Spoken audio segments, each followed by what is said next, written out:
Buenos días y buenas tardes con todos y todas. Es un Good morning, verdadero gusto everyone. It acompañarles is en a este real segundo día del pleasure evento to be Innovación with para la you, and this is Nutrición o second Innovation for day Nutrition. of Innovation for Nutrition. Ayer tuvimos una Yesterday, jornada we muy had a importante luego very de la firma important del Pacto day para after la the Nutrición. signing of the compact.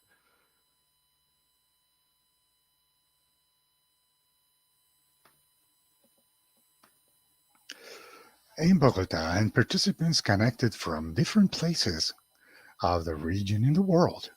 And in this second day, we will be 100% virtual.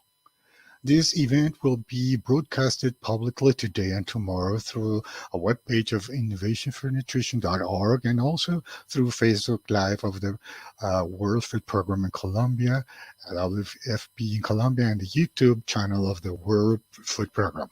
Also, you can follow us in the webpage and application of All4N and for I4N, and we also tell you that this event is broadcasted by three audio channels. You can choose it, either one according to your preference. One is translation in Spanish, second, translation in English, and the other one with the original audio. Well, before starting with our first panel of the day, it is a great honor to me welcoming David Navarro, who is the Senior Advisor for the Summit on Food Systems. David is the co-director of the Interior Ecology of Innovation and supports the leadership for sustainable development through the social component for the skills and synergy for sustainable development headquartered in Switzerland. He had his title in 1954 and has worked in more than 50 countries, communities, civil society, universities, and UN programs. And in October 2018, David received the World Award of Food uh, for his leadership in the creation of coalitions for better nutrition through sustainable development objectives. David, more than anybody, knows about the importance of promoting transformations, alliances, and change agents and the look for a zero hunger region. So we are very happy and honored to have him participating today. And so, David, the floor is yours.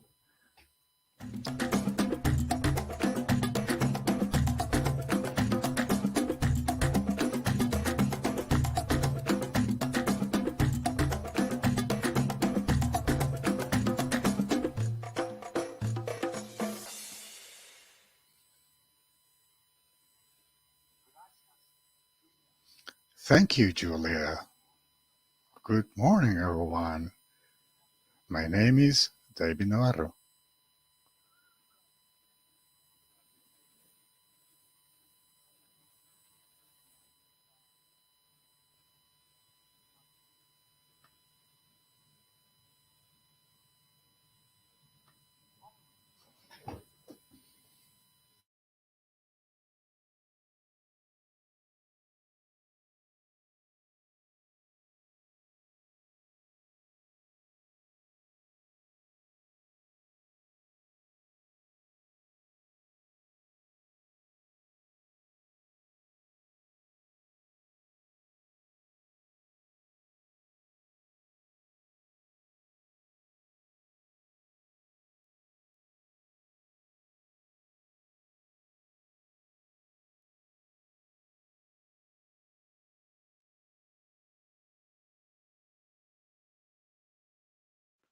Convener of the Dialogues in Colombia and Goodwill Ambassador for the Sustainable Development Goals. Thank you for inviting me to participate. Greetings also to Carlo Scaramella, Country Director for the World Food Program in Colombia. Greetings and thanks to Lina Arbales, alternate convener of the dialogues. Greetings also and thanks to Carolina Salgado, presidential advisor for children and adolescents. And special greetings to all the great guests that are taking part in this amazing event, both in person and virtually, over 3 days. You are all special people making extra effort to work together for food systems transformation. And you do this in ways that overcome power differentials and work across institutional boundaries. Congratulations for organizing this global event about the transformations needed to achieve a zero hunger Latin America. I'm confident that the good work developed by Colombia and many other Latin American countries during the Food Systems Summit process this year will contribute to the achievement of this important goal in the months and years to come. Now, this was the first summit which used dialogues as an important part of preparation. The dialogues have offered a powerful opportunity for people everywhere to have a seat at the table for summit preparation. Each member state was invited to initiate a program of progressive national food systems dialogues, bringing together a diversity of stakeholders, including voices that are seldom heard. The dialogues provided an important opportunity for participants to debate, collaborate, and take action towards a better future. The dialogues were designed to be diverse, to involve participants from different spheres and different levels, territorial, national, and regional. Participants joined from national and local governments, from the private sector, from civil society in both rural and urban communities. Everyone has been welcome, whether they are a small producer, food processor, a transporter, a retailer, or a consumer. And we've really been pleased to see participation of groups of women, groups of young people, groups of indigenous communities, and always those who produce and process food in the dialogue process. They're all having a say in the future of food. And the reason why dialogues are so wonderful is that innovative ideas arise when different stakeholders and sectors mix together, especially if they're not used to working together, not used to listening to each other's perspectives. And we've seen how the dialogues draw on scientific expertise, experience of the participants, and advice from different national and international bodies, including from United Nations entities who are here with us today. Over 140 United Nations member states organized and are continuing to organize multi-stakeholder dialogues all over the world. And out of them, more than 100 member states developed national pathways that show the way to sustainable, more equitable, and more resilient food systems. And these are going to be the focus of attention, particularly in the coming 2 years until the next summit organized by the Secretary General in 2023. All of the pathways are advancing at this time. Many are actually going ahead really quite firmly and rapidly. Others are still being enriched, and that's very much as it should be. Each national pathway is for the national government and other stakeholders to work on. It's the property of the government and the people. So I want to seize this opportunity specifically to thank Colombia, to thank Her Excellency, the First Lady, the national convener of dialogues in Colombia, for leadership. been so thrilled to see the alignment of actions among stakeholders that are emerging in the course of the dialogues process. We're so pleased to see how the efforts are coming together in meaningful coalitions of action. And I hope that you found the process rewarding and that dialogues will be continuing to be part of your way of working in the coming months and years. Now I move to focusing on I for N.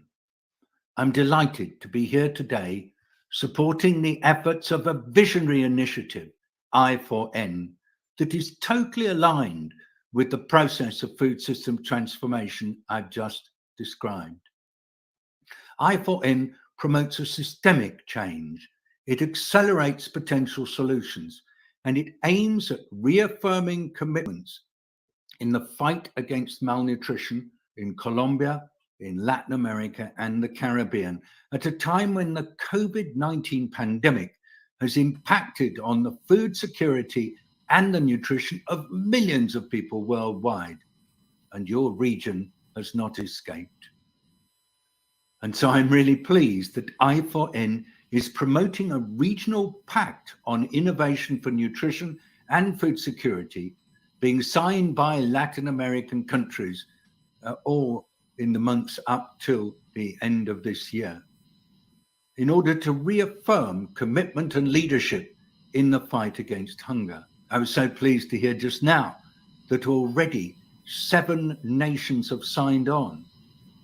I'm also glad that I for N is using the power of multi-stakeholder dialogues in order to discuss and then exchange promising experiences on key emerging issues associated with food security and nutrition at the regional level.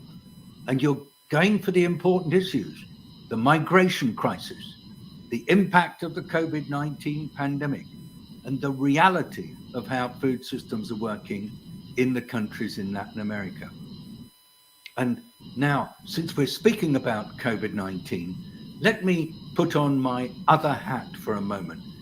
Let me share with you some of the lessons that the pandemic has left me with as I think about resilient food systems transformation. First of all, it's a pandemic of poor people. It's a pandemic that reminds us, therefore, of the importance of focusing on the realities of poor people's lives. Because if we don't watch it, COVID-19 will increase inequity in our societies.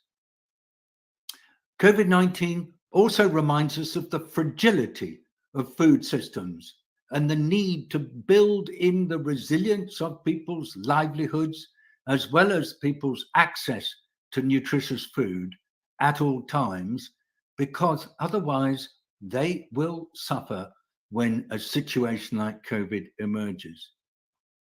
And COVID reminds us of the importance of partnering, because in the end, it is people who will tackle this virus, supported by their governments.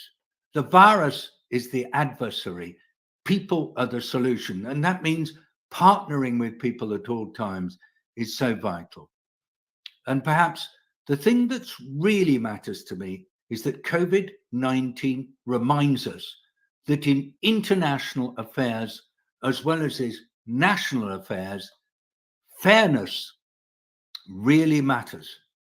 I am so deeply upset and frustrated by inequities in access to vaccine, particularly for poor countries and poor people. It should not be like that, where we have a small number of countries using a large amount of vaccine to try to give shots to all their people, and poor countries in many cases struggling to access the vaccine they need just to provide basic cover to health workers and others at high risk. Going back to what brings us here today is a focus on the powerful momentum for food systems transformation that is fair, that is transparent, and that pays attention to the needs of those who are most disadvantaged. I'm so pleased to see the result of the efforts of the 20 national dialogue conveners in the countries that have organized summit dialogues in the Latin America and Caribbean regions this year. I'm also pleased that so many of the organizations present here today and over the course of this 3-day event are fully committed to supporting food systems transformation through coming together and sharing their experiences. You know, there's no turning back. We will now approach food in a holistic way. We will bring together nutrition, agriculture, gender, poverty reduction, the environment, climate, and nature in one single joined up approach. And food is the great connector. It involves everyone, and everyone has to be involved in the transformation. And throughout Latin America, you are contributing greatly to a worldwide effort that is more than ever ready to build on the regional initiatives that you are doing through I4N and contributing to a global response based on the efforts of the national pathways. Now, in my team, we know that thanks to our frequent interaction with conveners like your First Lady in Colombia, as well as their support teams, that there's a huge amount of amazing work being done by development agencies throughout the region, particularly given the significant challenges regarding food systems in Latin America and the Caribbean. Chronic malnutrition, increasing numbers of people suffering from obesity and chronic diseases, millions of people affected by the food crisis, and the deterioration due to COVID-19 and to climate change are all major issues. It's so urgent that we join efforts to advance the development of comprehensive initiatives that will mitigate the socioeconomic and environmental vulnerabilities affecting the people of Latin America. And we do this in ways that promote the development of food systems for the benefit of everybody throughout the whole region. So in conclusion, I've had an honor and privilege serving the Food Systems Summit during the last year and accompanying the National Food Systems Summit Dialogue conveners in the development of national pathways and processes. I want you to continue. It's so exciting what you are achieving. Please rely on the power of multi-stakeholder dialogue to create innovative solutions, strategies, and plans, and use them as a tool to implement and to adapt along the way. There will be the stocktake moments organized by the UN. I'm told that they're going to be every 2 years from now until 2030. This is all because of the energy and commitment that you and others like you, hundreds of thousands of people, are putting into the effort for food systems transformation. We build on what happens in communities and countries. We ask you, please continue to organize your own national and regional processes with good milestones to support transformation at the right pace and then one that suits the whole of Latin America so that your continent plays a full part in the fulfillment of the 2030 agenda. Thank you again. Gracias. Gracias a todas y todos. Thank you, Your Excellency. Thank you to everyone. Mil gracias, David, por estas palabras tan inspiradoras. David, Y también and also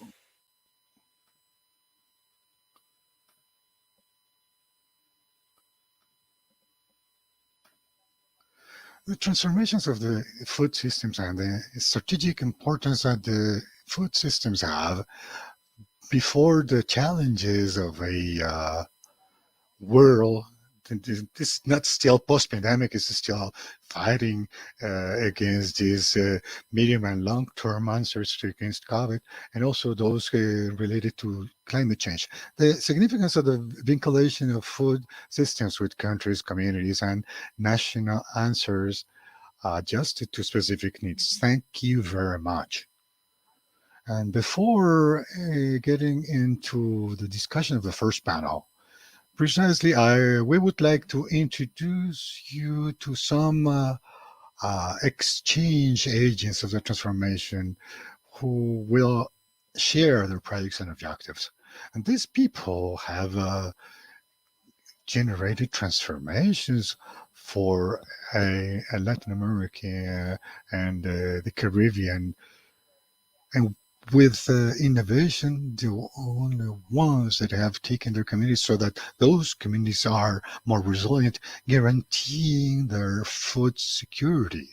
First, we will have this Escuela Taller de Tumaco from the Nariño department in Colombia. They do the safeguarding of cultural heritage, in particular food and beverage. And the second one, experience, will be that of Chef Tita, who will talk about her project, Fogones Solidary Gastronomy Impacts, Dominican Republic. Please welcome them.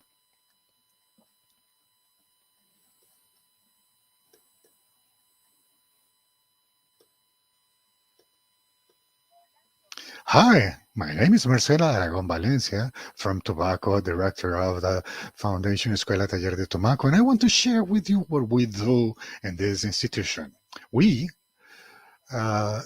try to do the safeguarding of the immaterial culture and heritage in Colombia. And in fact, we belong to a network of 12 schools that have been created in your country. And we are grouped in the National School Workshop School Program led by the Ministry of Culture.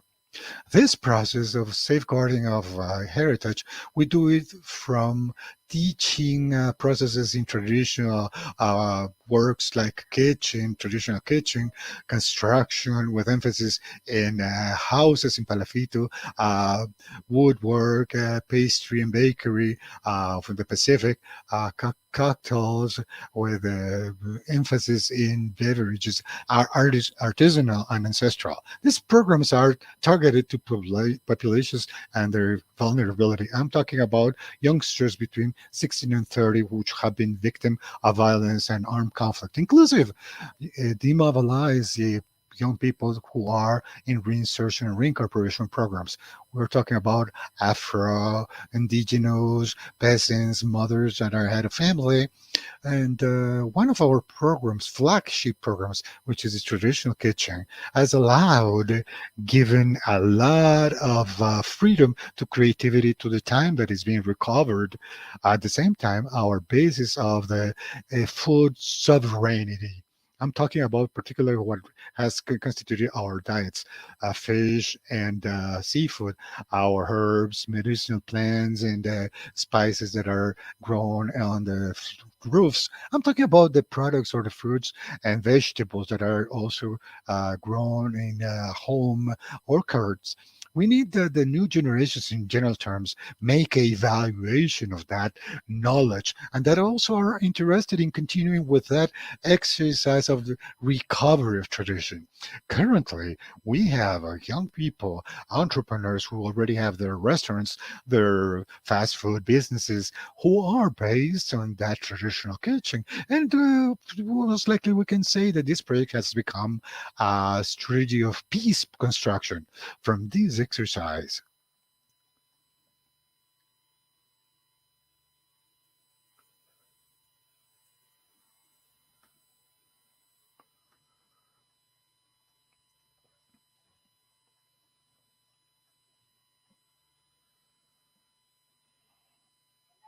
Hi, my name is Jeff Tita.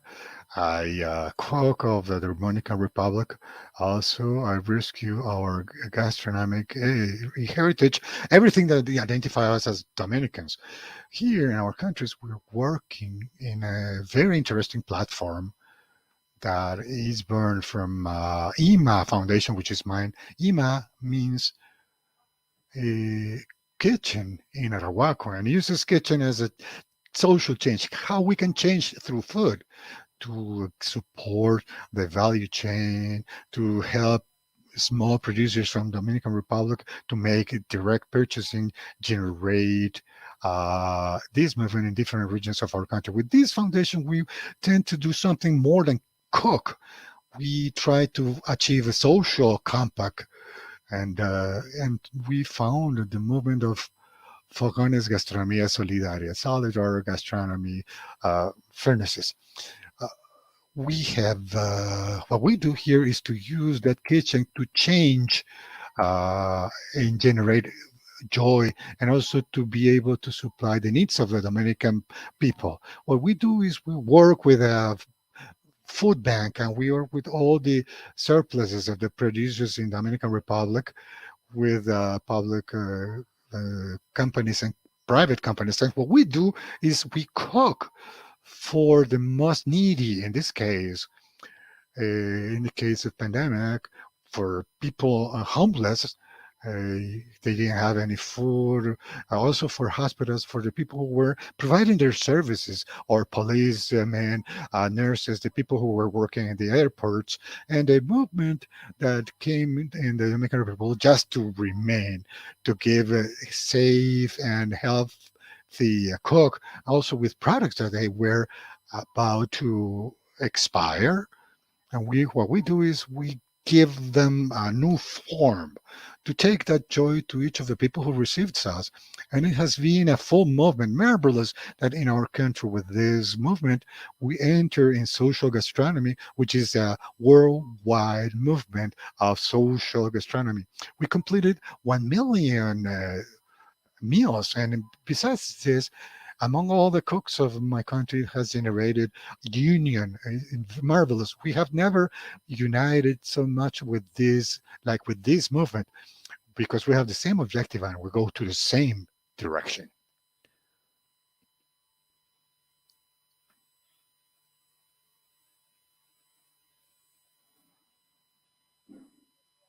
Okay, very good. After these two experiences, so inspiring, of these two countries, we will continue with the first panel of the day, called Change Agents, Transformations, and Opportunities for a Zero Hunger Region. Remember that the participants can have access to the webpage innovationsfornutrition.org through the app Information for Nutrition and I4N, as well as the transmission channels from YouTube and Facebook to send the questions to the panelists. Also, remember a little bit the methodology that we will follow in this panel, which will be through some guiding questions to the different panelists, who will start a conversation from our guests, and they will be supplemented with questions selected that are made from the audience, from you, and through the several channels that have been enabled for this. Clearly, we will have to prioritize the questions due to time limitations, and we hope you can understand this. So, in this first panel, we will have a variety of profiles, very interesting profiles. We'll have Jesus Quintanas, who is the director for the Americas of the Alliance Between Biodiversity International and the International Center for Tropical Agriculture. And these are two excellent centers in investigations, research on agriculture, nutrition, and the environment, which are part of CGR. Jesus Quintana is expert in sustainable rural development, 30 years of experience in the sector, a long part of it in international cooperation activities in different countries, working with governments, multinational bodies, institutions, and other partners. Our second panelist is Nikola Griska, co-founder and leader of the Social Gastronomy Movement, a global network interconnected of local communities that use the power of food to transform realities. With more than 150 organizations, non-for-profit, chefs, activists, and entrepreneurs in 52 countries. Chef Tita is part of this movement, as a matter of fact. The project was presented in 2018 during the annual meeting of the World Economic Forum. Welcome. Michael Schmitz is the head at IMTER of the Innovation Unit engagement with the private sector and diaspora.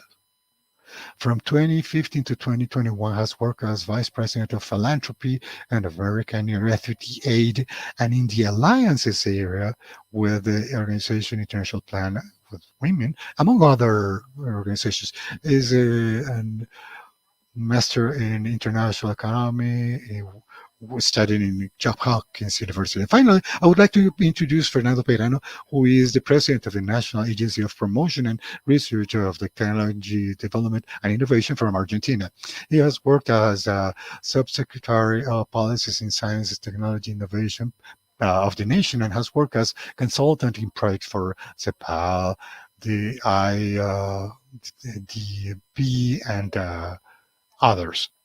It's worth mentioning that the National Promotions Research of Technology and Innovation Agency received the transfer of the Latin American Network of Innovation by Impulsa Colombia in October 2021. So, to start with the panel, I would like to make the first question to Jesus. So, what teachings are given by the pandemic generated by COVID to have the concept and error of the food systems? Jesus, go ahead. Good morning and welcome. Julia, good morning and greetings to all the organizers and, of course, my co-panelists and the entire audience that is gathering today, which I see is very numerous. Okay, the truth is that the pandemic has left us a lot of lessons and many questions nobody can predict, but we do have some clear things now and some clear trends that I would like to highlight that I will summarize in three main points. On one hand, these unexpected arrival, and unexpected for many, but deep down we all recognize that it was just knocking at the door, but we didn't accept. It remembered the huge connectivity that all things have that here not only the obvious, which is globalization on interconnection of economics, and we are looking other effects that are coming now from dependency, the containers problems, problems of productive capacity or the capacity to transport, but also how all those links that have to deal, for instance, with the environment, how is reinforced with that negative reinforce that negative feedback that it has with the climate change that is and also how influences the health welfare all is related not only the virus and its health effect but how in addition that virus comes from environmental deterioration and that fragility that we have. And of course, all that interdependence that all sectors have is not a health issue, it's not an issue of the health ministry. It affects economics, production, the industry, food, education, etc., etc. So the first lesson is interconnectivity. And we have to recognize, and not only the interconnectivity in the good sense, but also that negative feedback that can exist. The second point would be the importance, the significance, and goes to your question, Julia, how those lessons of the pandemic affect us and what we can recommend. From our side, as an institution devoted to research, applied research in agronomics and rural development, we see four things that have to be reinforced from now to the future, and we call the four I's. One is the eye of investigation, research. It is clear that before such a challenge, with all the question marks that have to deal with knowledge, the role of science is reinforced. But we have to achieve that once the pandemic disappears, that science continues to be present. It's not suffices the opinion. We cannot solve crisis with Facebook or Instagram and so on. It is lacking a solid knowledge model. Second is innovation. Challenges are immense and they reinforce. So the question has to be different, has to be more creative. We need more efforts in innovation and in creativity. We have to think outside the box. If you, the third eye, information. Where do we have the data? We need more data. Without the data, we cannot make effective public policies. We will not be able to design response models. We cannot involve the public without the information or the data. And we cannot do any follow up. And don't forget that eye of information becomes also teletransparency. And finally, last but not least, investment. That's the fourth I. We cannot face the current challenges and the future challenges, as the last summits remind us, without devoting more resources. And finally, to be brief, Julia, the third lesson or learning of the cold pandemic, the challenge is huge. Without a together, working together, involving the international cooperation, the private sector, involving that coalition of chefs. And I love to be here in this panel with one of them that involve the academia and research institutes like ours. And there, I would say that we have very good examples and we are celebrating. This innovation for nutrition is one of those wonderful examples of how a joint work can be made. And I think we have to congratulate the First Lady. We have to congratulate the WFP for something not only in this panel at this moment, but also to have for having made that global compact for nutrition.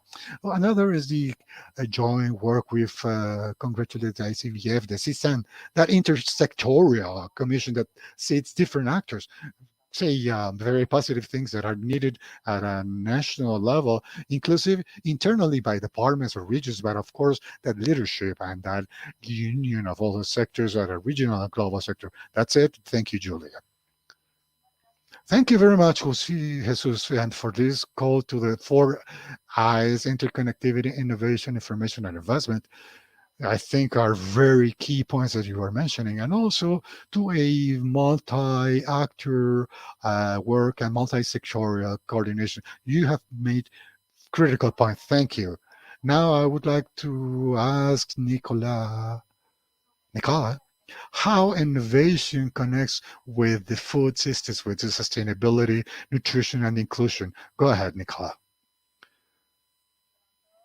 Hi, everyone. It is a pleasure to be with all. Let's go with my Portuguese, but at a certain point in time, I will change to English just to have my vision more clear. But I will do my best to do it in Spanish at least. Well, one thing that Jesus has just said, the interconnection, interconnectivity, I think that this is I mean, the world is interconnected. So now it is the moment to accept this interconnection. So to me, Julia, if you please repeat the question once again so that I can understand it. You're muted. Okay. The question is how innovation connects with food systems, sustainability, nutrition, and inclusion. Okay, thank you. Innovation is in the core. I mean, the world is changing nowadays faster than ever. So to me, innovation in all different areas is key because if we do not innovate or re-innovate, we will be left out behind. So this in the social gastronomy movement, we work a lot. What is the grassroots innovation? Innovation comes in the community level because I see that innovation, the actual innovation is there because due to my experiences that I have lived, this is important to see. Otherwise, we will continue to be for and not with the ones who need us most. To look at this innovation with a community base is important to me, and to give that visibility. And these people innovative as Jeff did that we heard, we have to give this visibility and to listen to because I think that with this, we can inspire ourselves and accelerate these innovations and to bring them to a larger, bigger level. So to me, it is in the core of it. And above all, here now with the COVID, that the entire agenda, 2030 agenda, and Objective 2, I mean, we are so left behind. I'm in shock. The hunger situation in the region and globally. So now it is the time to actually reunite and accelerate these innovations.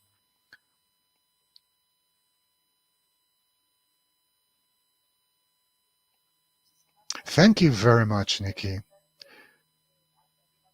You have raised a very important point on this issue of grassroots innovation and the issue of listening, give visibility, to have platforms that help giving visibility to those innovations that come from the communities, that come from innovators also who can be chefs like in gastronomy. You are in the first line in this area, of course, and also as mechanisms to accelerate these innovations and these solutions out of the box, as Jesus was mentioning before. So thank you very much for these reflections. Now let's go to Margaret with a question, more specific, a little bit from the point of view of her role and USAID in this transformation. So how USAID promotes innovation as a tool to solve humanitarian challenges. And if you can tell us more specifically, in particular, which lessons has the pandemic, COVID pandemic, left in COVID with, and you say it with respect to strengthening capacities of innovation and entrepreneurship for improving the economic situation. So the initiative, what is the work of USAID in this area?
our ability to respond. So, how does USAID and BHA promote innovation as a tool to solve these humanitarian challenges? Well, as humanitarian emergencies evolve, so must we. Now more than ever, humanitarian innovations, including BHA, WFP, and others, need to adapt and innovate to make their programs more effective, to address the gap between the limited resources and ever growing needs. And that is why BHA supports innovation. Innovation for BHA means new and creative uses of technology, such as artificial intelligence and satellite imagery to better respond to floods. It also means blockchain and biometrics for digital cash payments, and solar energy for mobile recycling trucks in refugee camps and settlements. For BHA, innovation also means new ways of thinking and new processes and systems. We at BHA work to support and replicate the processes and ecosystems that our most creative thinkers and problem solvers need to survive. To thrive. This includes engaging directly with local communities and working with intermediaries in local contexts, as local innovators are best placed to develop effective and sustainable solutions. Innovation also requires the development of new partnerships and networks. This includes private sector entities who are increasingly important partners of BHA's innovation work as they bring critical expertise, resources, and access to a humanitarian situation. As underscored at the recent COP26 meeting, solutions to the world's most pressing problems will require private sector capital. That's why BHA also supports innovative financing that can bring creative ideas to scale and crowd in private capital for more sustainable solutions. Our partnership with the World Food Programme reflects many of these priorities. Since 2018, we have supported the WFP Innovation Accelerator in Munich to encourage groundbreaking solutions to food insecurity.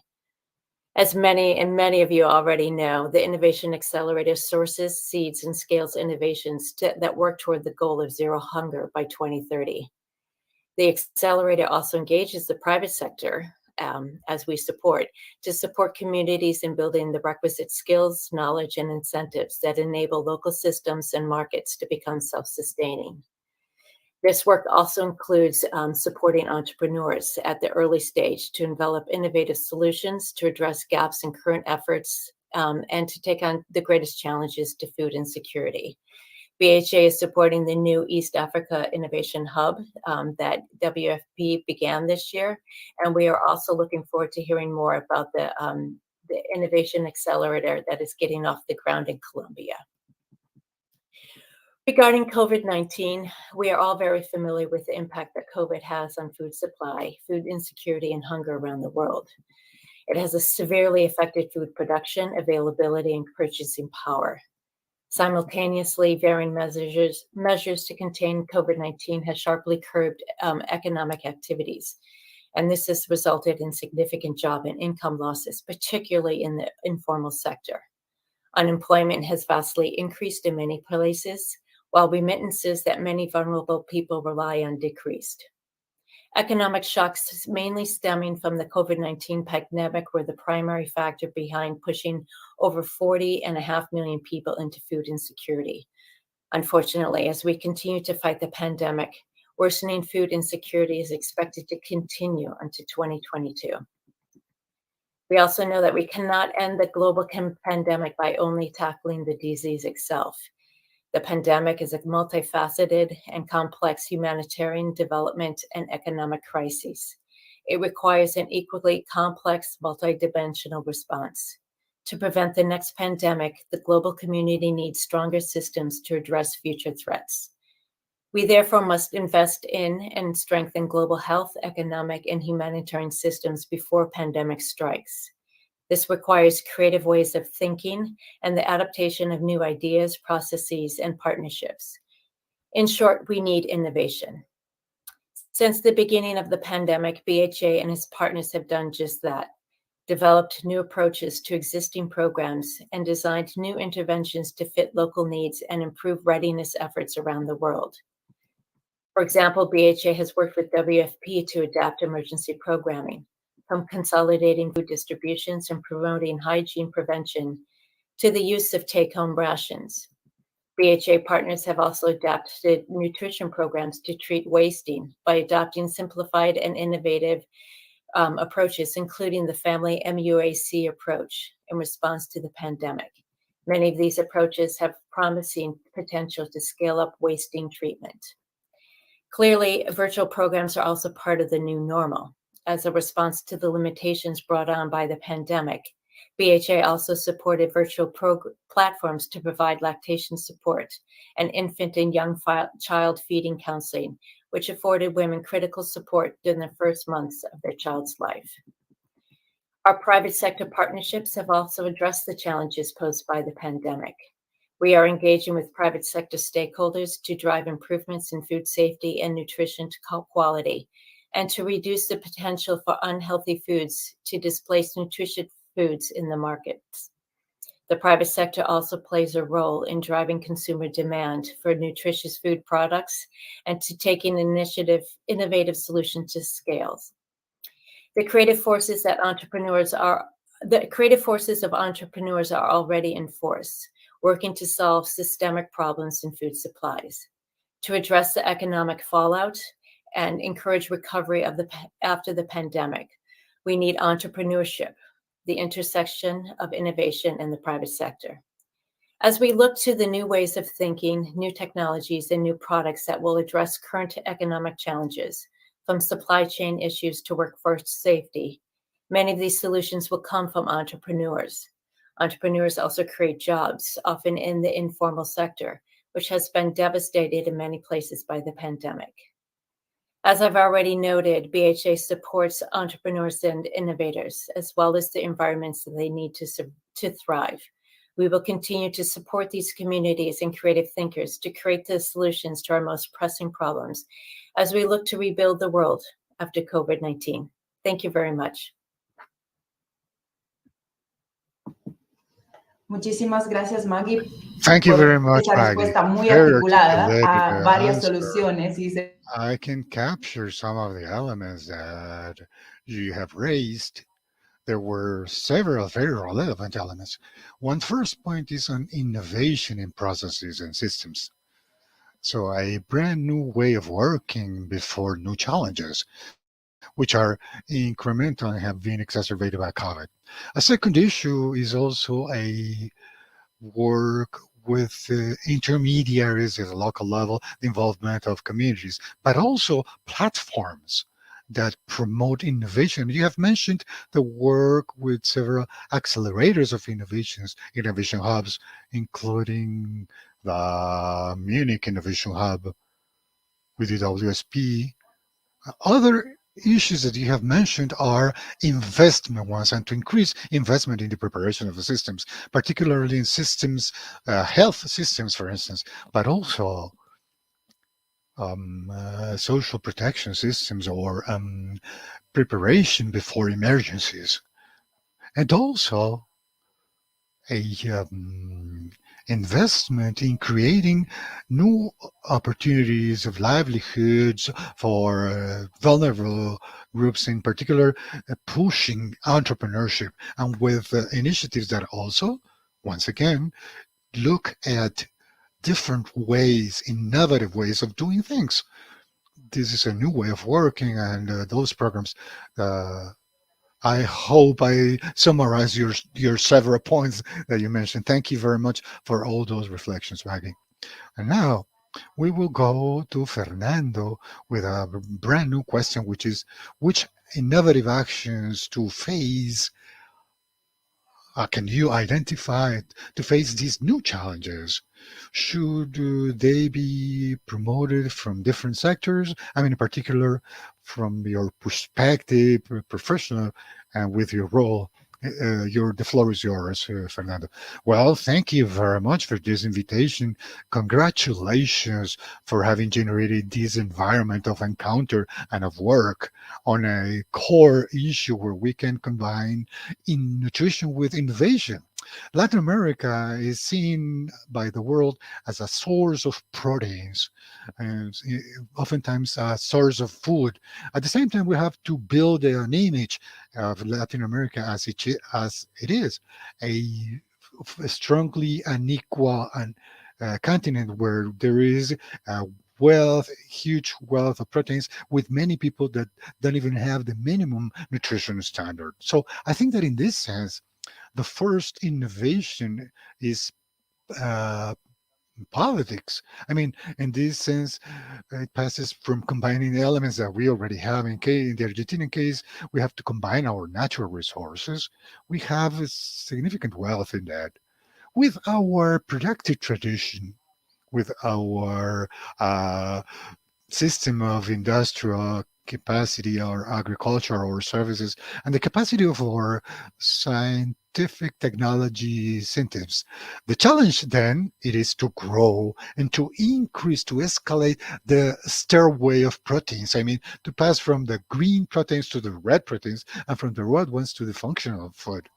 This talks not only about an approach of change in the amounts, quantitative, but also qualitative. We have to transform ourselves in what we produce and how we consume it. It has to be a transformation of the development model towards a much more anchor in the territories model, much more diverse and much more sustainable model.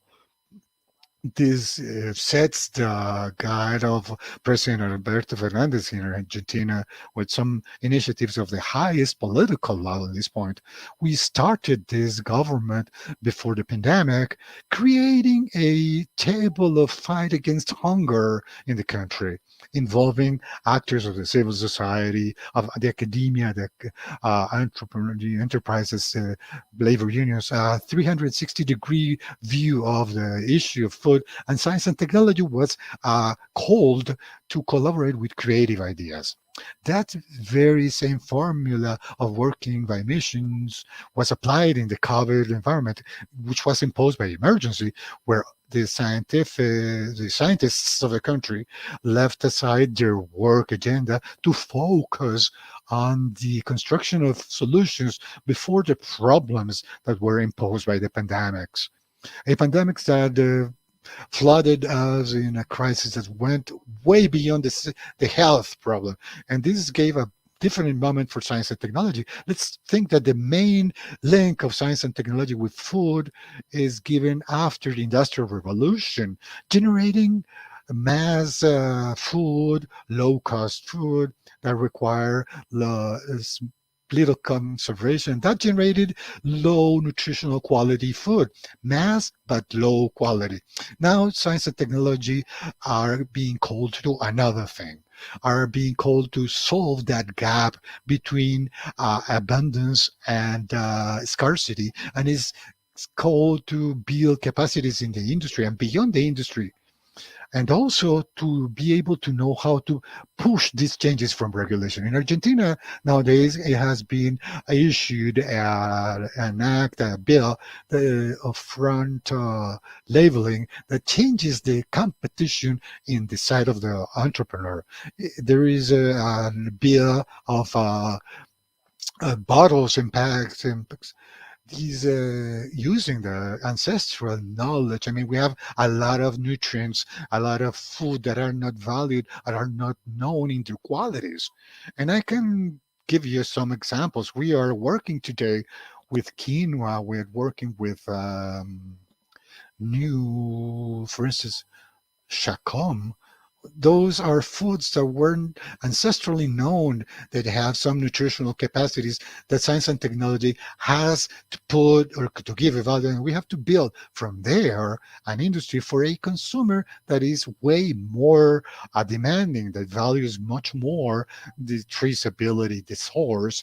And we have to know that in a developing country, the challenge of innovation is to have transitions from these cultural changes and from these productive changes, transitions with protagonism. I mean, we have to be empowered, strengthened from this transition that is being given in the link with the food.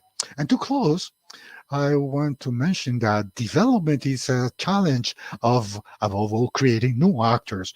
I love very much the example that were given, how new actors are created from the communities, from the collective, how it was at the beginning of this blog I mentioned, and that innovation is also organization. I mean, we have to transform an Argentinian food industry that invests just one third part of what is invested in the US or in Europe. Is not that we are taking that as a role model. We have to make our own path. That's what I said, a transition with protagonism.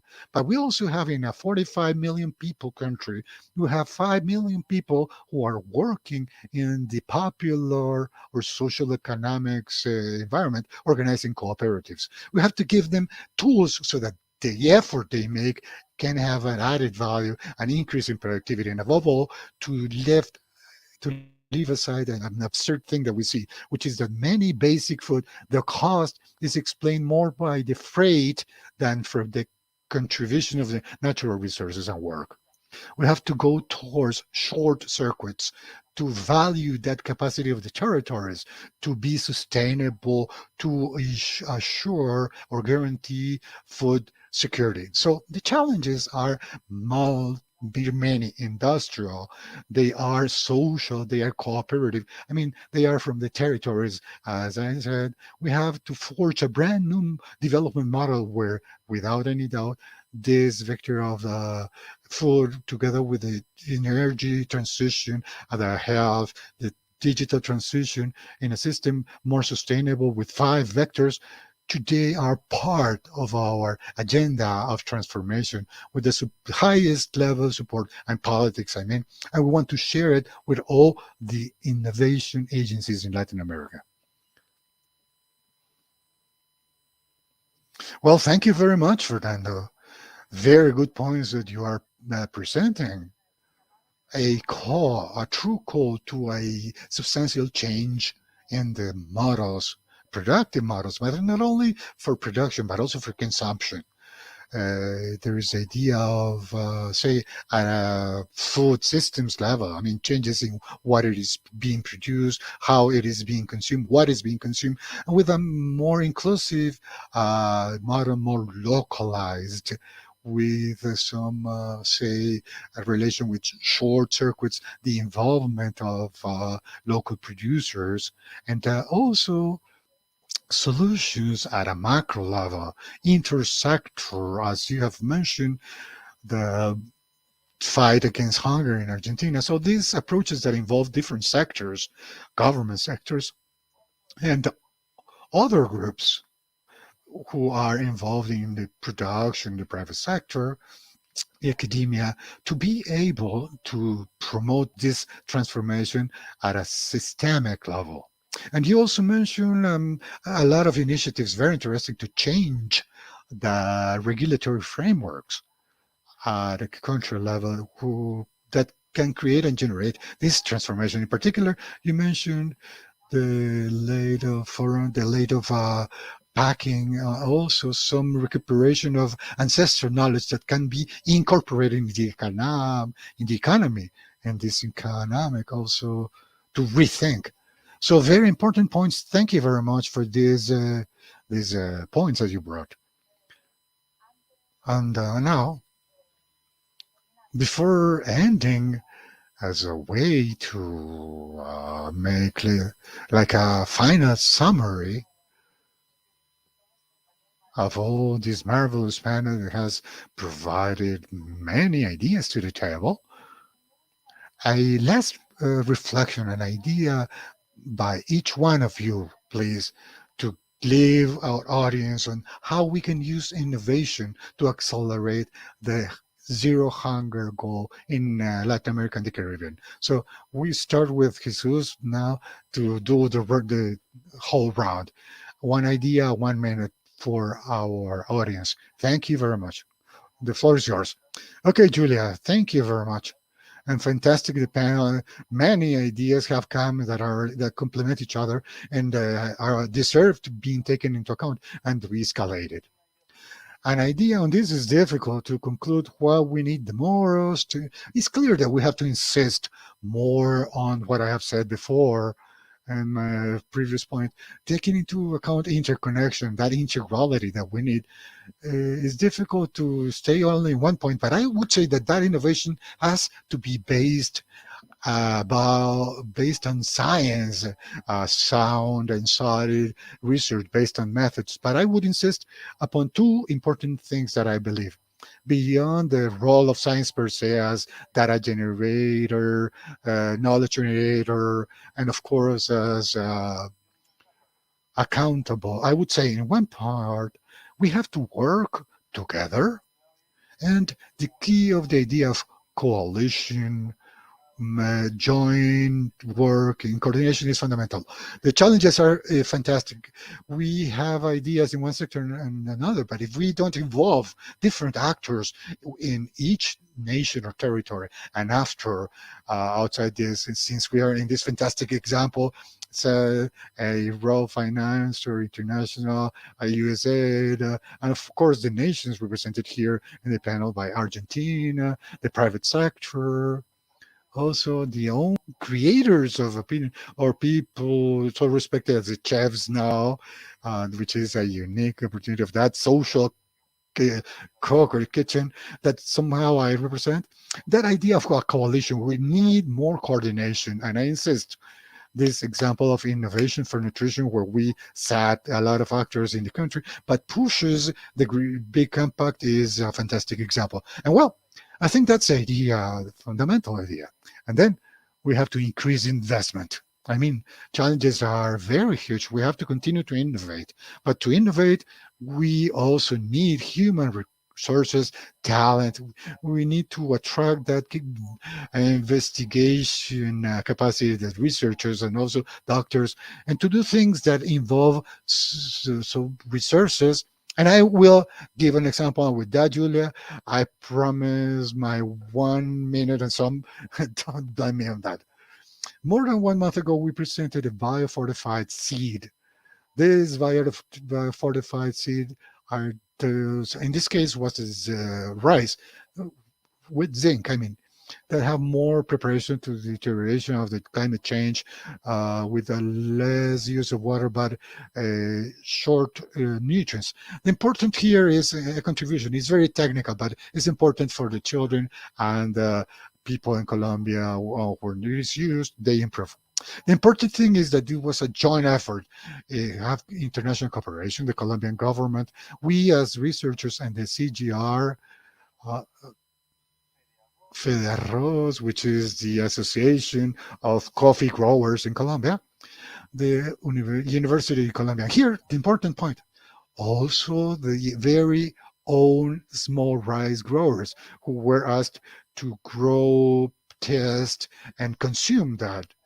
So if building coalitions of that type where we have the beneficiaries, the rural communities, the appliers, the science, the investors, international and local, and of course the role of the guider and the sponsoring role of the government, I think the challenge can be achieved. Thank you very much.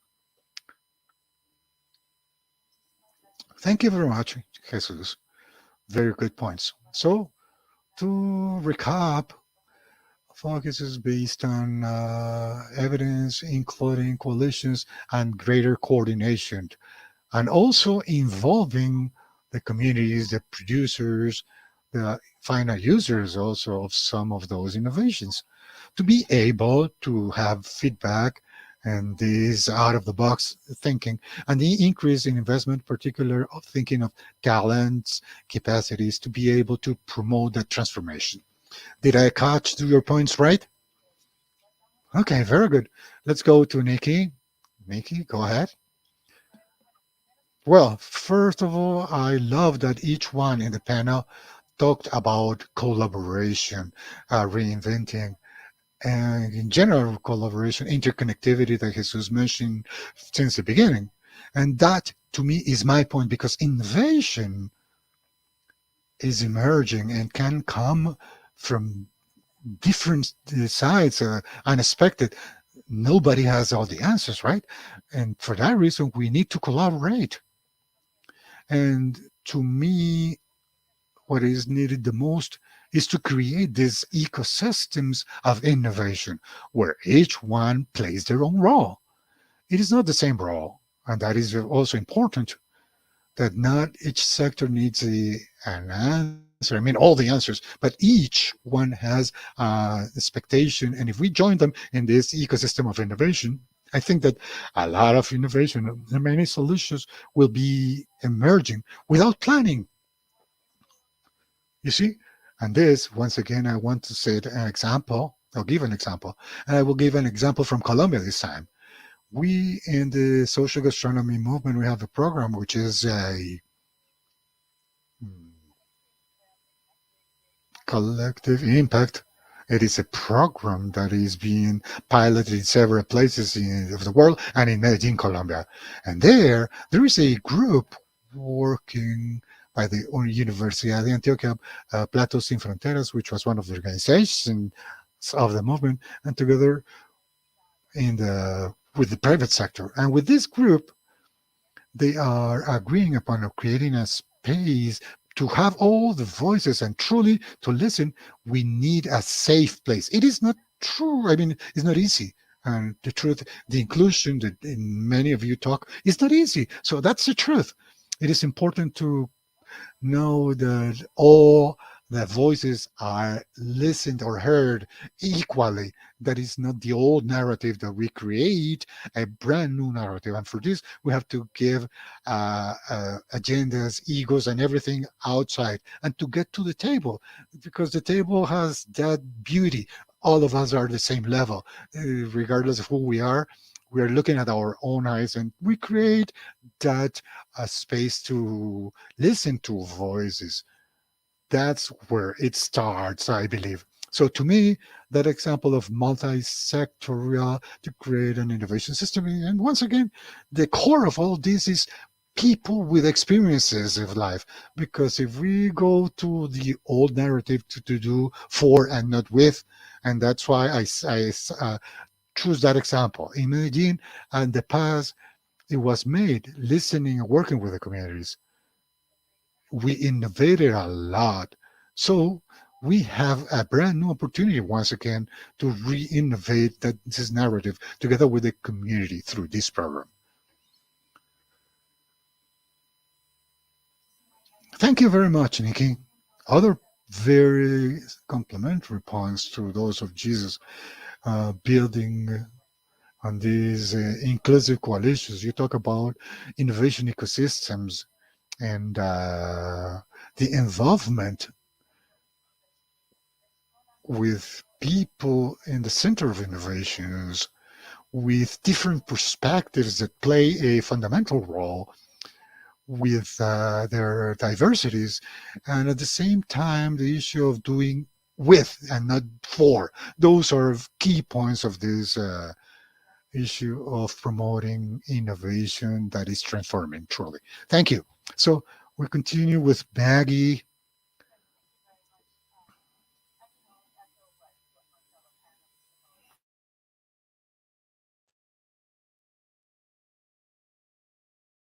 that are necessary for innovation to thrive. But if I had to single something out, it would be the work of local communities and local innovators. I've already spoken about how people on the ground are best placed to know what they themselves and their communities need, and that these solutions and innovations are the most sustainable. But in looking at local solutions, there are other important aspects that I think will only reinforce the ultimate goal of better nutrition and food security. One of them is the cultivation of indigenous foods. And then also a lot of this effort has to do with small stakeholder farmers who are women. And we all know that that increasing the economic viability of women only has ever increasing benefits to themselves, to their families, and to their communities. And that again also then not only impacts their health and their education, but the nutritional status of their children and their communities. And then finally, when we look at climate change, and we can't talk about any of this without climate change, them using those practices and looking at foods that are native to the area and that use techniques that preserve water and discourage the use of pesticides, that will only help impact our efforts to combat climate change, which again then has a contributing effect to food security. So I'm not going to go on much longer, but I just want to thank you for this opportunity, and I think it's a great effort, and we look very much forward to seeing what comes out of this and the entire nutrition Innovation for Nutrition Alliance. Thank you very much, Yulia. Thank you very much, Maggie. You made a call, an emphasis on the role to reinforce the work of local communities, the identification of innovations and innovators at a local level, but also issues that had already been mentioned on the recovery or recuperation of foods, indigenous or ancestral foods, and the role that can be made of empowering this or potentializing them, and how wider uses, and also the role of empowerment of women for a sustainable impact on the communities and in the lives of the most vulnerable people. And the third point, a very important one, on taking into account measures that support adapting to the climate change, and also from the other side that do not harm. I mean, with a look at the climate change. So thank you very much for these interventions that continue to create a staff very complementary of these looks and priorities for creating that transformation of the food systems. So the last set of reflections from the side of Fernando. Thank you. Okay, thank you very much. My final point has to deal with the fact that transformation and innovation is an imperative for Latin America. It's not an option, it's an obligation for countries where half of the population wants to eat better. They have to oftentimes overcome health problems that lead to bad food, and the population in general cannot choose because they don't have a food assured. So with that, we have to see how the science or the general knowledge can improve this outlook. The promotion agencies have a responsibility and important role.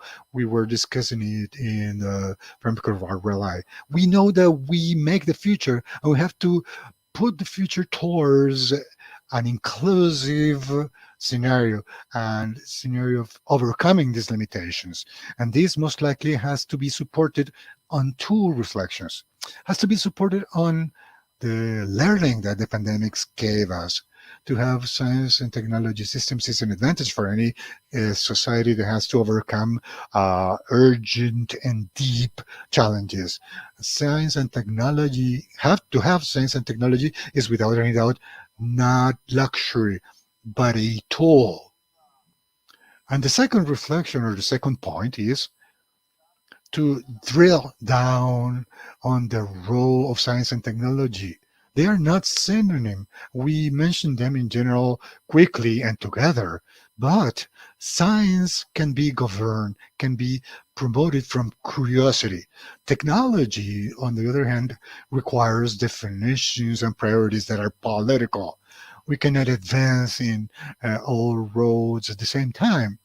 And science works based upon projects, but technology needs to build those ecosystems that we heard in the participations. It needs to be supported in multi-actor systems where each one contributes their own thing. In other words, the ticket of or the passage from science to technology is the passage to have a science with impact, science that transforms. And technology is an important link, and it is an innovation source. And it's a very strong source of innovation with the capacity of transforming, which is huge. This we will not be able to do it just replying what is being made or done in other sides of the world. And we cannot also accept that Latin America is the supplier of proteins for Asia, Europe, or the US. We have to have another protagonism. So on the other on one hand, we have to be less self-sufficient when we assume our role of producers, of consumers, of participants in this system. There is no company, there is no cooperative, there is no one who makes an effort that can have all the knowledge within them. They have to know that they have to be supported in one system and on others in an ecosystem. And we also have to be self-sufficient. I mean, less self-sufficient to think of ourselves in a global world, but that we cannot accept passively that global scheme where we uh, do not solve the food security of our population, and we just provide food or proteins to the rest of the continents. So we have huge challenges where knowledge, once again, is the transformation tool. The promotion agencies have to form that system so that from the multiple possible futures, we can put the scale towards a more inclusive and sustainable future with food, better quality food, which is some key point for health nowadays. Perfect. Thank you very much, Fernando. So I capture from what you're saying, once again, a call to changes in consumption patterns to have transformation at the same time to solutions that help and support improving a true access to all population, to all solutions guaranteeing access to a nutritive, healthy diet and sustainable as well. And on the other hand, you made a reflection very interesting on the role of science and technology and the link between them, how science generates ideas and initiatives, and technology through a political will, the creation of ecosystems that help you implement it, can create the impact of what is identified in evidence in the science. So that link, that fundamental dynamics that you have mentioned, to just put on the ground the ideas that come from evidence and science.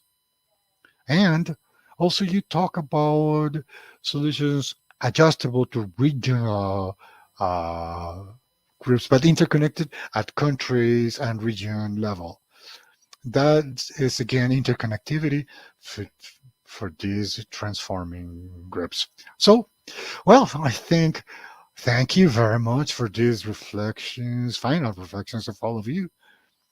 Very supplementary. I mean, you have reiterated some points and you have provided some brand new ones. Now, I think that there are a couple of questions from the audience. So we have some time to answer some of them. So, a first question is for Fernando once again.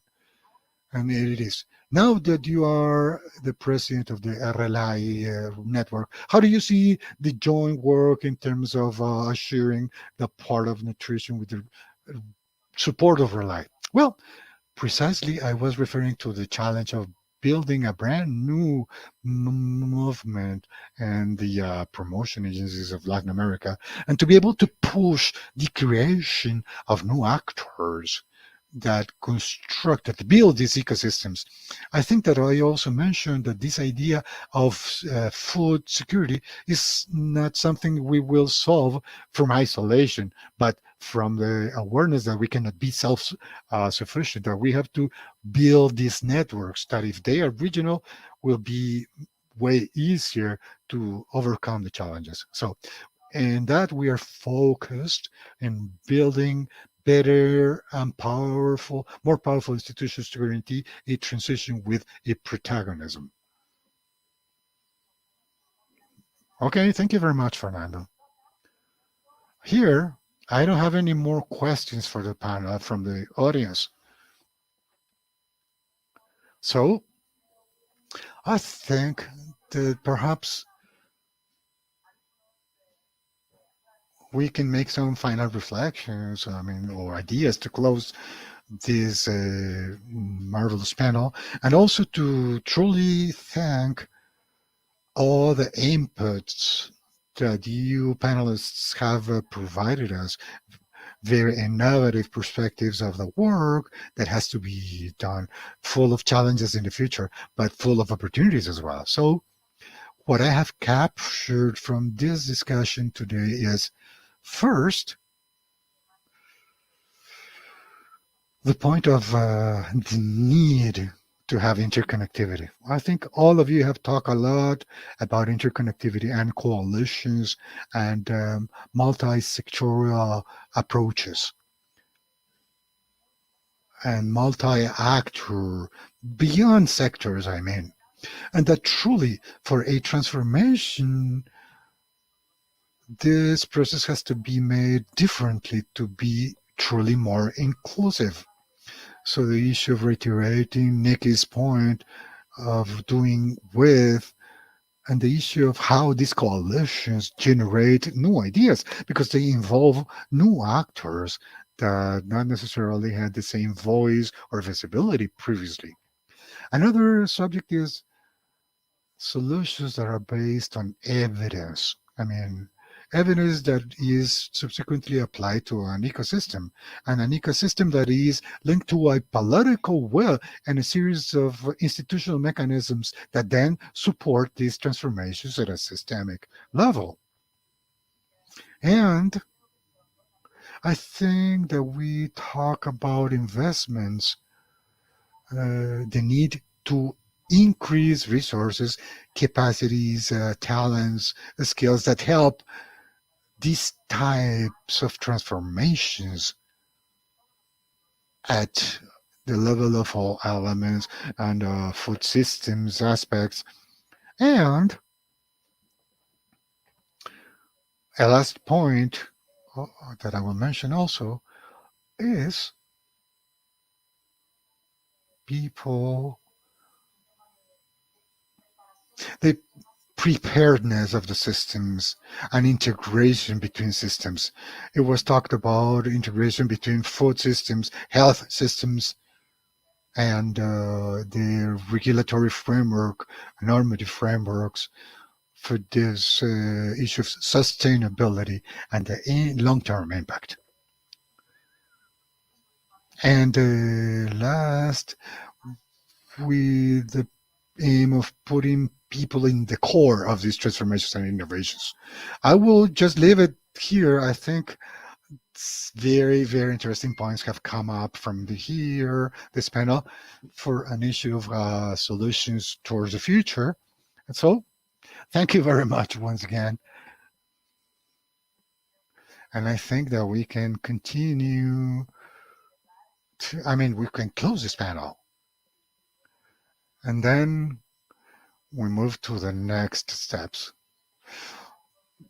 1,000 thanks to all of you, and thanks again. Congratulations. Bye-bye.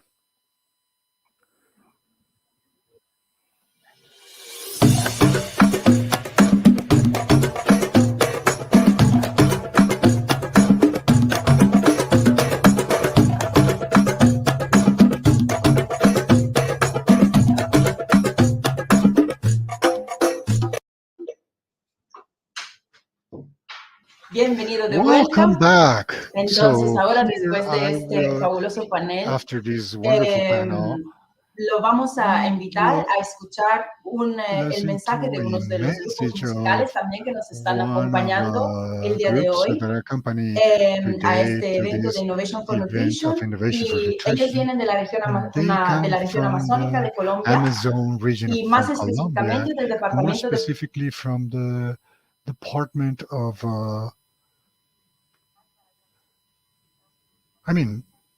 to give us feast and magic. So go ahead with the video from Putumayo. Thank you very much.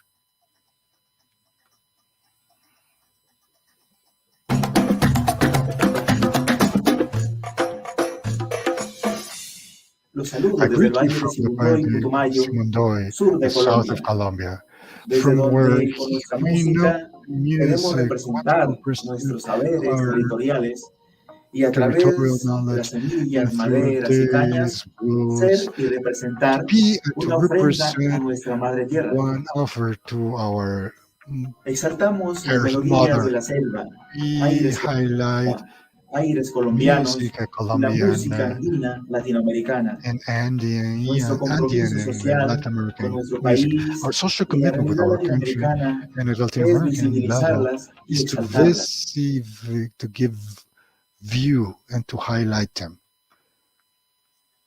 to be represented in our music, but also in our celebrations, the artisanal day-to-day life, and in what we eat, our products, and how we take food on a daily basis.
Madre Tierra, yo te alabo, Madre Tierra, porque eres el origen de la vida. Madre Tierra, yo te alabo, Madre Tierra, porque eres el origen de la vida. En tus selvas, tus montañas, donde habita el Espíritu Divino. En tus selvas, tus montañas, donde habita el Espíritu Divino.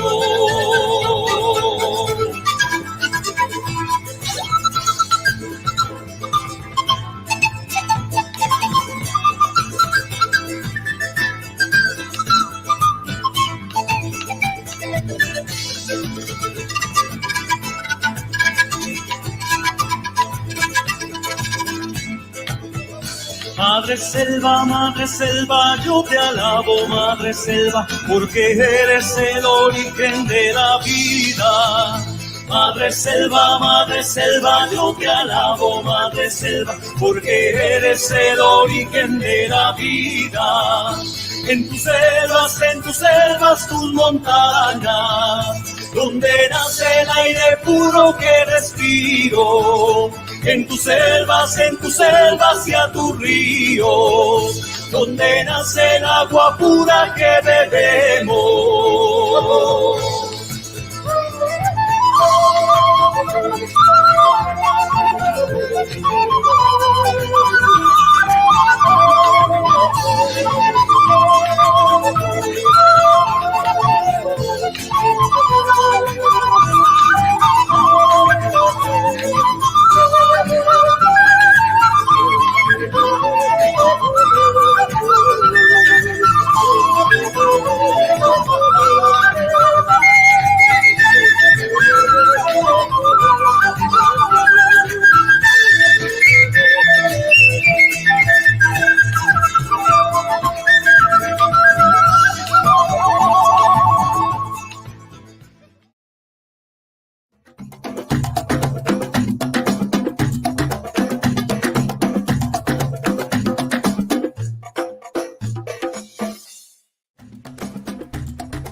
Muy bien.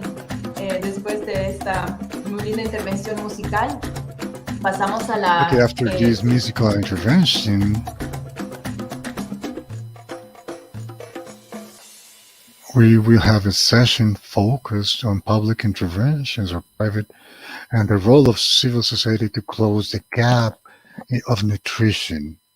So, as keynote speaker of this second session, we welcome Paul Newman, which is the director of the Digital Advocacy App.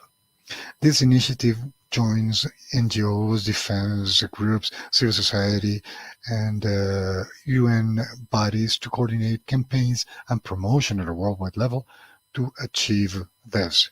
And the center has been working with a community of more than 240 chefs in 38 countries to create a manifesto of the chefs, a framework that describes how chefs can contribute to this.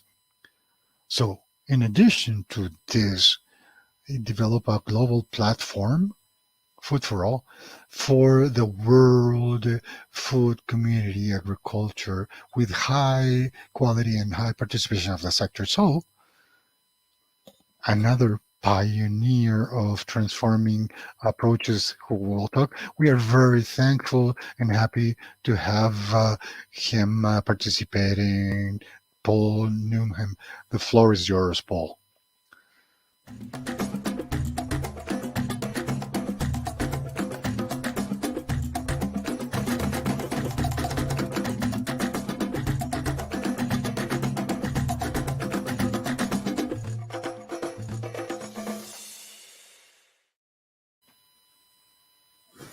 Well, it's so great to be with you live from Australia and to be a part of this amazing event. So today I am going to talk to you a little bit around how we can transform for a zero hunger Latin America. And we're going to be talking about public and private interventions and the role of civil society to close nutrition gaps in the region. So I just want to start by setting a little bit of the scene, and apologies if I'm going to go over a couple of things that others maybe have shared, but I think it's important that we are all on the same page.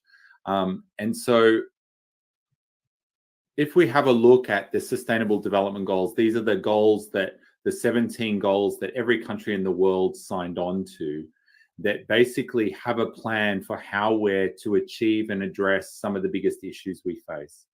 And so globally at the moment, we're completely off track to achieve the majority of our SDGs. And particularly as we look at SDG 2, which includes zero hunger, but also all of our global nutrition targets, we see multiple forms of malnutrition coexist in the same families, communities, cities, and countries. And there's a rising unchecked overweight and obesity around the world, which we see insufficient progress on tackling, including around stunting and wasting. And so if you look at this, this map, it basically just shows that at the moment, there is no countries in the world that are achieving SDG 2, and that the majority of the world still has significant or major challenges remaining. And so this is a big challenge for us all globally. As highlighted in the recent State of Global Nutrition report, our diets are still a major threat to our health and to the planet. And the food choices that we're making are not only driving diet-related disease, but also a key contributor to climate change. So in order for us to ensure that we food security, nutrition, and livelihoods of millions of people, the State of Food Security report in 2021 highlighted that agri-food systems must become more resilient to increasing shocks, as well as be transformed to deliver for people and planet. And so as we think about this, we need to put it in context. And it's important to note that there's 3 drivers of malnutrition and hunger at the moment. And these 3 C's are really key for us to think about. So conflict is one. Conflict happens in many parts of the world. And whenever there is conflict, it's very hard to also maintain malnutrition and hunger in a downward spiral. And climate change obviously has a major impact on food supplies, on a number of different elements. And then also COVID in the last 2 years has been undermining progress and creating new complexities in already fragile situations. So in the region, these 3 factors are very present at a regional level. You have conflict in some parts in Venezuela that's driving hunger. We have COVID that's seen spikes in many parts all across the world. But this has also impacted the state of nutrition. And this is all happening within a climate crisis at the moment, in which there's unpredictability in the way that we grow and we engage with food. And so this is really, really critical. If we look at progress just around malnutrition, in Latin America, there's mixed progress. Latin America and the Caribbean still experience a malnutrition burden among children aged under 5 years. And the prevalence of overweight is 7.5%, which is the second highest across all regions, while stunting rates of 11.3% is significantly lower than the global average of 22%. So stunting rates are lower, but the prevalence of overweight is the second highest. And so this is just indicating some of the challenges. To counter these trends, we absolutely need innovative and disruptive partnerships across the public and private sector. And this is absolutely critical to accelerate change and drive progress. We need to move from seeing these problems in isolation and as separate kind of elements that stand alone issues towards really a systemic approach that recognizes the interconnectivity of these issues. And this is something that has been recognized in this past year the Secretary General brought together a food systems summit in 2021 to launch bold new ideas and actions to deliver progress across all 17 SDGs. And each of these SDGs in some ways connects to food and to a healthier, more sustainable and equitable food system. The summit successfully saw nearly 300 commitments from across civil society, from farmers, from youth, Indigenous people and member states. And the ambition to transform our food system has never been higher. And so I think this summit, which was a SG level summit, really was successful in really elevating the conversation of food as a system, of really bringing together that conversation and that ambition. And we saw this in the climate COP in Glasgow, where all of a sudden food conversations, the role of food, the impact of food was really high on the agenda. And we're going into the Nutrition for Growth Summit and other summits, which are showing still continued connections and continued focus on how food and food systems plays a role for both the climate and for also human health. And so we saw at the summit, elevating this food system approach, highlighting how food systems can deliver on the SDGs, and also the development of national pathways that came from broad engagement with a diverse set of stakeholders. And so there was a lot of people engaged in that process, and that was really critical. Food is a connector, and as you see in this diagram, you see that food connects all 17 of the SDGs. At the heart of the Sustainable Development Goals is to leave no one behind. But as you look across all the goals, food does connect in all different ways. And so without dealing with our food system, we don't have a chance of achieving all the SDGs. And so as we move forward, thinking about the different interventions that are required is absolutely critical to ensure that we see good food for all and to deliver the SDGs in the remaining 9 years to 2030.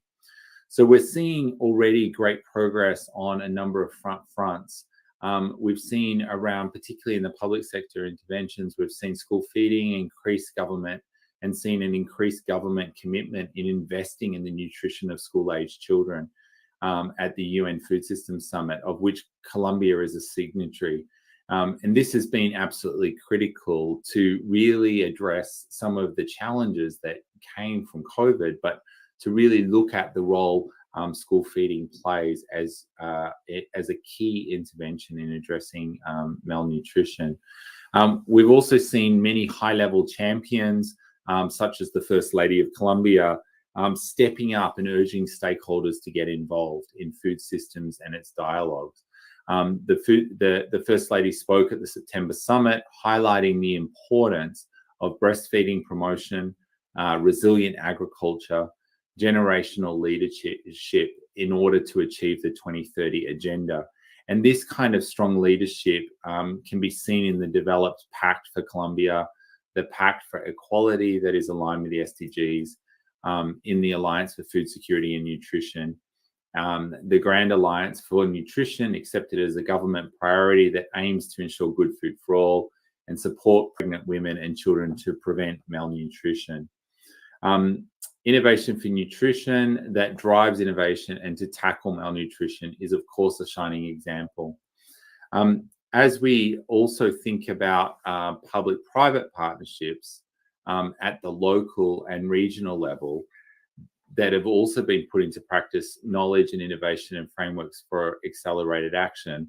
One that I had some engagement with was in Peru with Cocina con Causa, and there was a group of 8 Peruvian chefs, a number of them, among them people like Palmiro, Francois, Jorge, number of different chefs worked to raise awareness around hunger and nutritious diets with a TV show called Cocina con Causa, or Cooking with a Cause, And this program showcased cooking that's nutritious, affordable, and tasty and accessible to all Peruvians. And each of the weekly episodes, a chef highlighted a nutrition issue by living with a family and helping them to cook.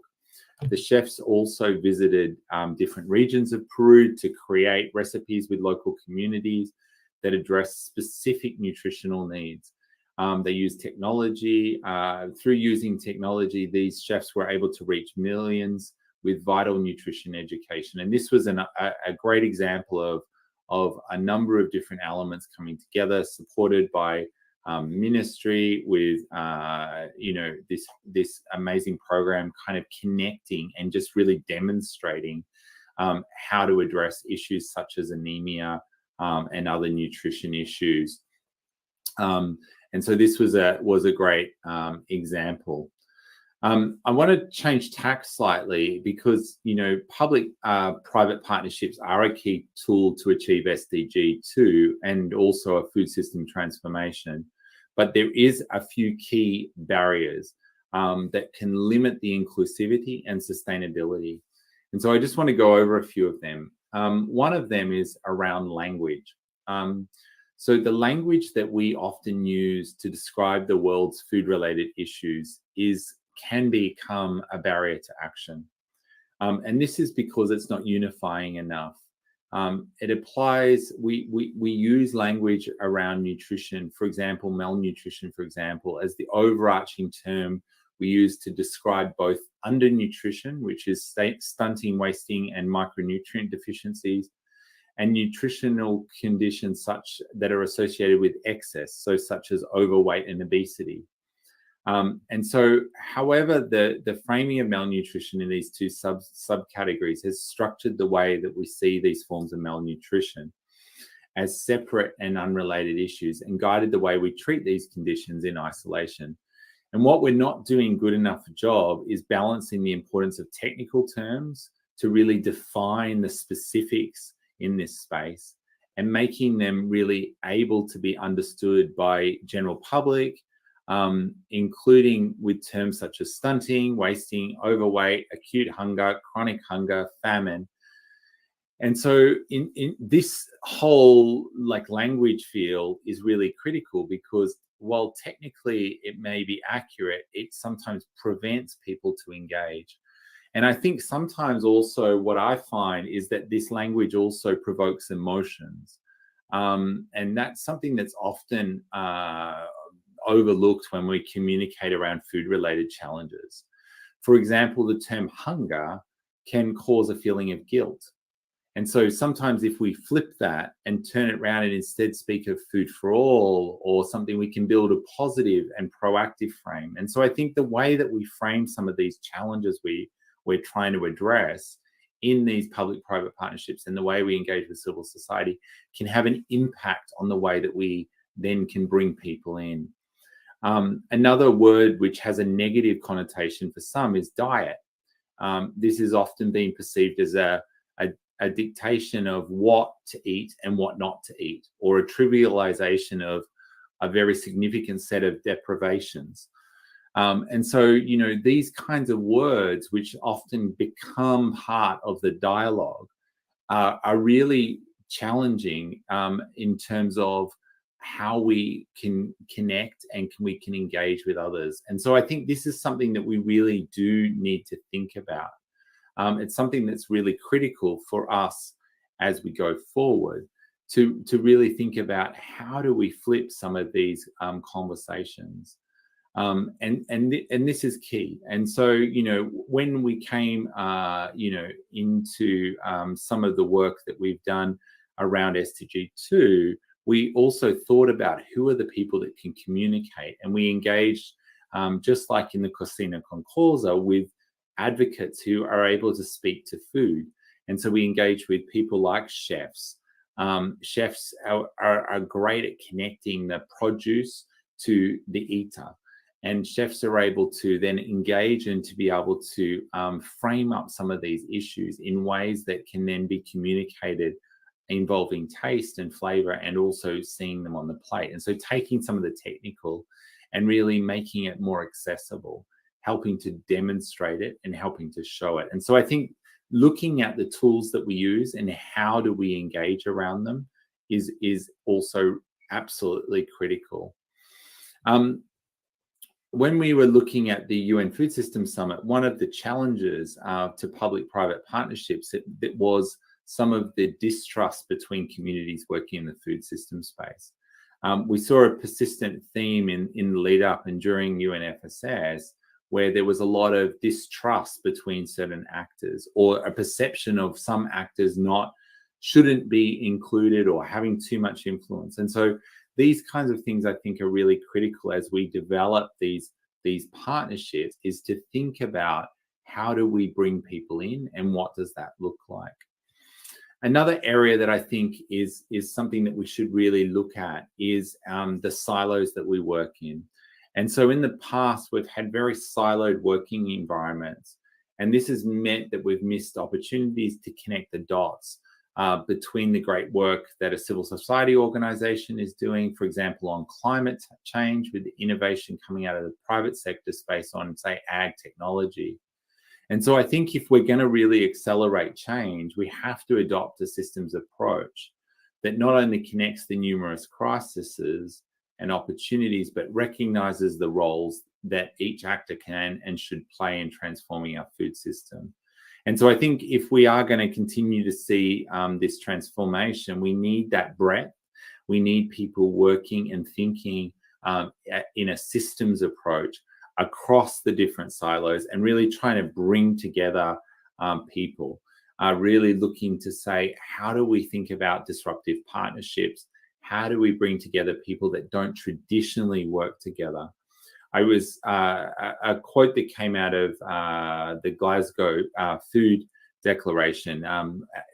In the press release, one of the actors said that food is where climate and health connect. And it really resonated with me because, you know, climate has been such a big issue. And then obviously health has been such a big issue. And food, you know, we often think about in a different way. But how food brings those two areas together is really critical. So one of the responses around this context was for us, and this is just to give you a bit of an example, as we went into the UN Food Systems Summit, was to think about creating a framework around good food for all. And we saw good food for all as a frame or a narrative that could be used as a connector across a myriad of issues, from climate to health to equity. And it could highlight equity, allowing for various definitions of tools like this to help address some of the gaps in our advocacy and communications in the region. So, you know, this Good Food for All was one tool that civil society could adopt to help close the nutrition gaps via strengthening a coordinated advocacy and communications platform. And so this is like, you know, if you look at it, the language is more accessible. It tries to create a bit more of a story, and I think this is really critical.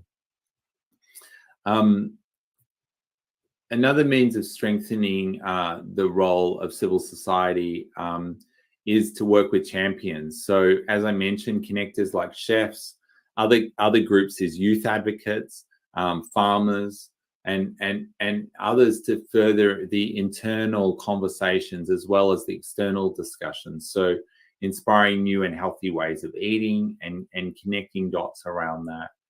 And so I think, you know, we need to take these processes such as the UN Food Systems Summit as an example for similar processes in the LAC region, especially in the grassroots systems approach, including it being set up as a people summit with strong and multiple pathways for civil society organizations to get involved.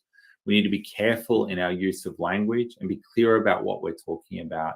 And I think this is really key if we're going to see this sorts of success that we want to see. And so I think, you know, as we promote coordination and knowledge sharing in the LAC region, we also must drive forward continued multi-stakeholder stakeholder dialogues that were started in the UN Food Systems Summit that work across the silos and learn from various contexts.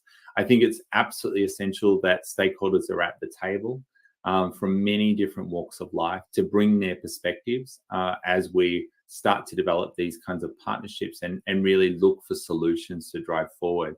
I think we can't be looking at single solutions that just focus on one particular thing, but really look at to achieve multiple tasks in the same intervention. And so we're really looking across multiple areas to see how do we maximize that impact and really see that drive through. So, you know, I think we need to look broad and deep. And so it needs to be an and, not an either or. So we need to look at how we engage those in our own sector, but also across sectors. And I think this is going to be really critical in order for us to really drive forward these public and private interventions and how civil society can come in to really close the nutrition gaps in the region. Otherwise, what we find is that one intervention can then lead to other unintended consequences. And I think this is the challenge that we really face. And so on SDGs, we all have more work to do. And that thus we need to bring everyone to the table. We need to deliver on the promises that we've made and really work hard to see how can we drive that, learning from the opportunities and the successes that have happened and see how we can really drive them forward. So I want to thank you for having me today. It's more important now, more than ever, that we see good food for all come together, and we need to work together across silos and stakeholder groups to drive this lasting impact towards the SDGs. So thank you so much.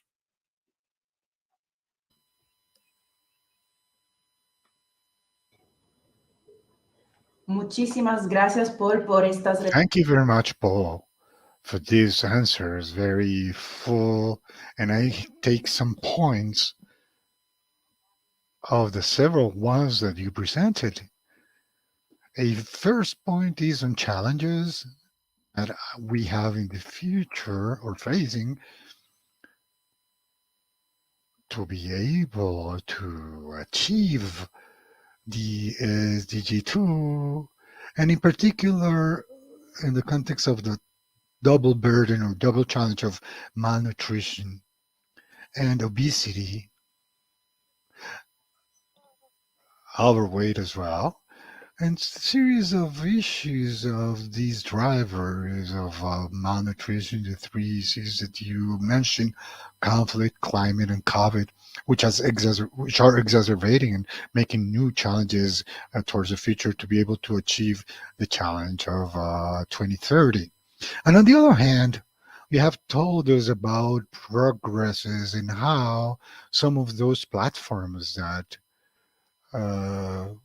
David Amaro mentioned in the processes that have been unchained from Global's Food System Summit, and how the generation of national dialogues or platforms of and multisectoral and multi-actor platforms are fundamental to accelerate progress and the advances for a transformation of food systems, which are key to achieve ODS 2. In particular, you have focused on all the issue of the alliances, the public-private alliances, and the platforms of influence and accelerations. And you have mentioned the role of the coalition of Global School Coalition and the role of champions, high-level champions, but also champions that have to deal with the livelihood, living in the food systems, in particular the role of chefs, For instance, analysis that have existed, for instance, in Peru with Casina con Causa and some other global initiatives, and some reflections that I think are critical that you have mentioned on the characteristics so that those public-private alliances can achieve a transforming change. You have mentioned something about the language, the issue of accessible language for effective communication that gets to everyone. And just like to create a balance of technical terminology that is needed when we talk about nutrition, food systems, and at the same time, to simplify language to be able to reach in an easier way to everybody. And also the issue of emotions, to take the negative connotations off to the words and the emotional burden that words can have. For instance, you mentioned hunger, diets, and the perception is different. Or could be different. And you mentioned also the advocates and change agents and the role of chefs and other participants who have a role in the food system and the transformation.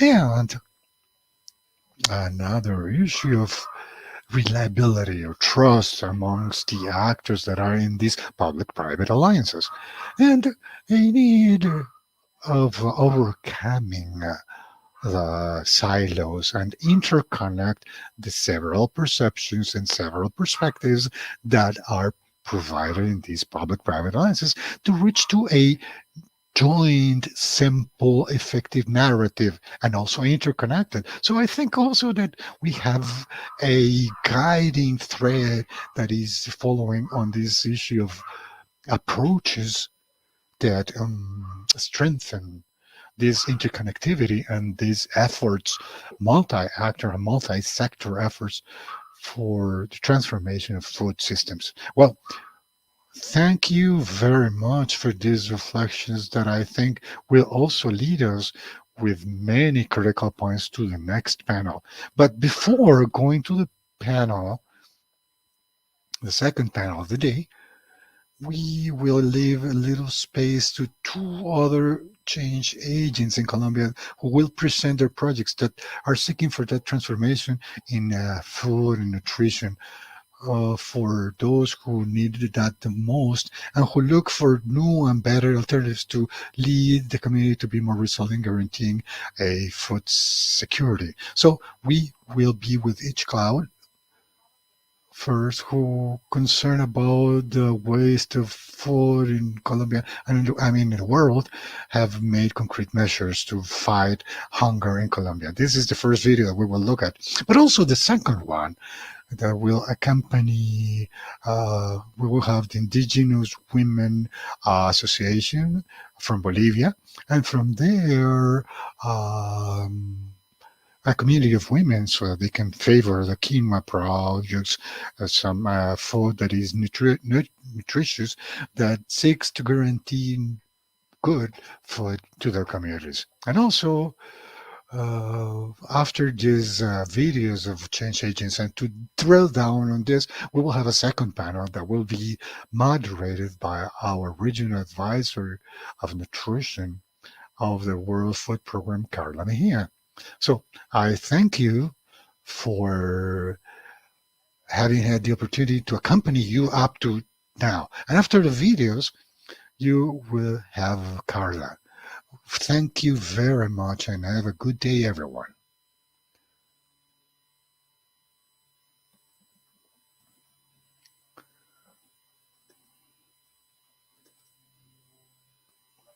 Hi, I'm Jorge Correa, CEO of EatCloud, a Colombian startup of triple impact that reduces food waste and fights hunger.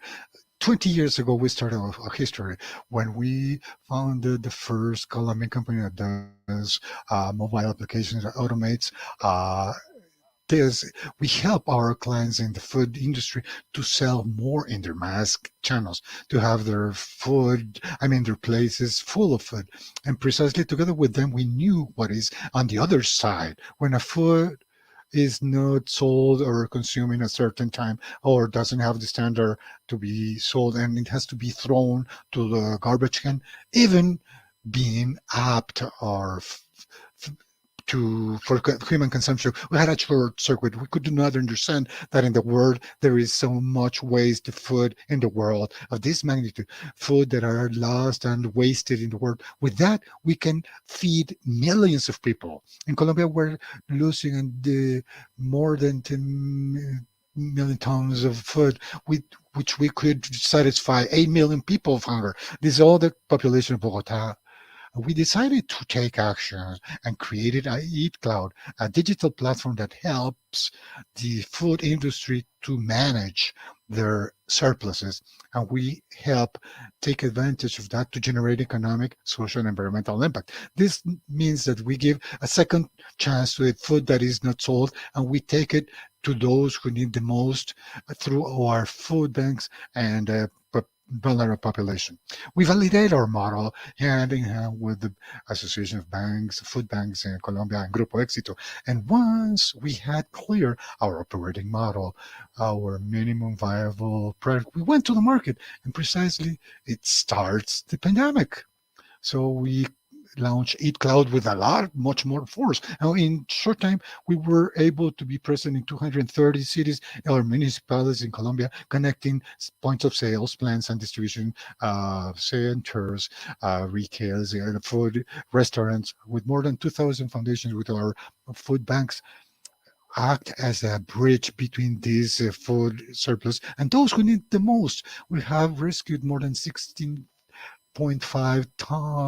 thousand tons of food. We have saved our customers of the food industry more than $30 million.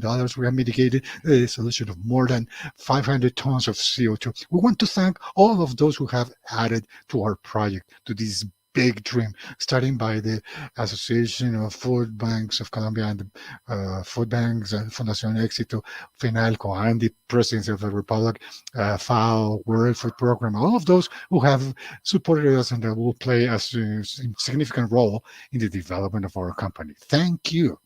And believe me, we will continue to make all possible efforts to demonstrate with concrete facts, with information, with data, that we use exponential technologies to reduce the food waste. Nowadays, we can eradicate hunger tomorrow.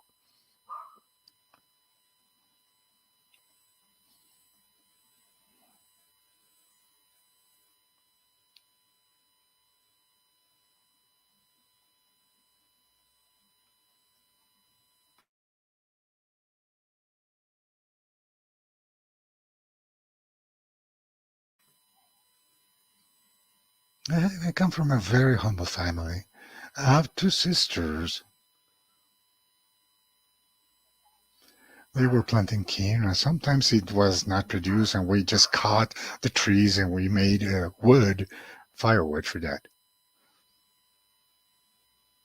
They have had the idea of conforming an organization, and we continue with it. I always liked to do these turrones or these candies and to have some money entry. But we were organized with some other women and they have not been able to hold because there was no salary. We just invested time. There was not this business, to sell. We were selling to the stores, little stores. We, the truth, have started from scratch. We don't even have one cup or a fork or a knife, nothing. We are nearly 18, 20 people, but they do not work on a constant basis. We are 6 that work on a constant basis.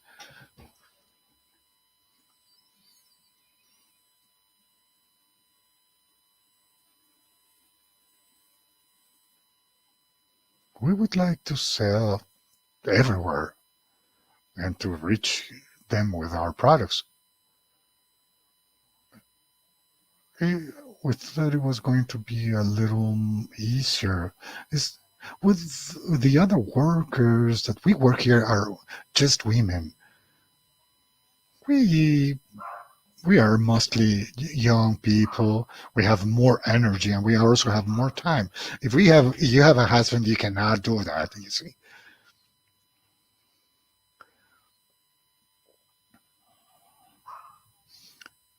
When there is no work here, they leave and go to the cities. We want to have here work in our town for all the young people, women. We want to give work so that people are here and they don't leave the city.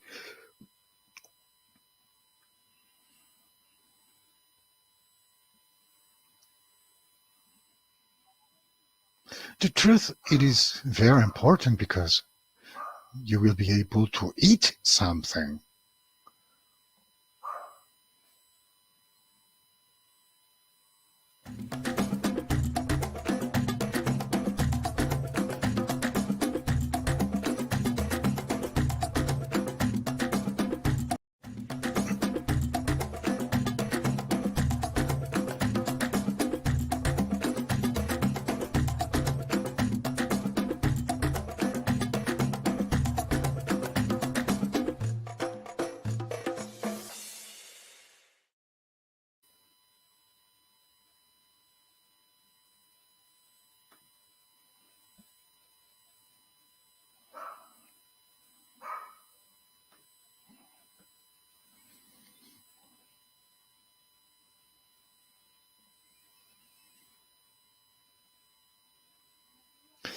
Good morning, good afternoon, everyone. I'm very happy to be with you to moderate this second panel, where the excellent presentation of Paul and the scenario that he left, and also the change agents that we saw in the videos who are looking for practical solutions to transform these food systems focused to fight against malnutrition. We remind the participants that they can have access to our application Innovation for Nutrition to send their questions to the panelists, or use the YouTube or Facebook channels, and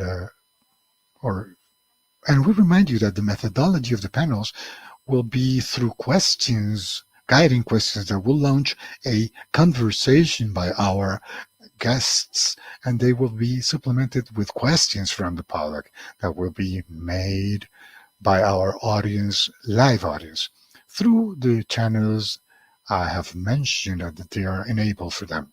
Unfortunately, we have to understand that due to the time limits, not all questions are going to be answered. To welcome our panelists, I want to start with Sebastian Bar, who has held positions in the Belgium Development Agency, international NGO, and finally the Welfare Program for UN, where he worked in Ecuador for more than 10 years. Currently, he is the executive director of REPMI, an initiative of the civil society in Ecuador that seeks to contribute with the eradication to infant malnutrition. I also want to welcome Paola Escobar, the director of Fundación Éxito, who has extensive knowledge in international cooperations, public-private alliances, and public policies.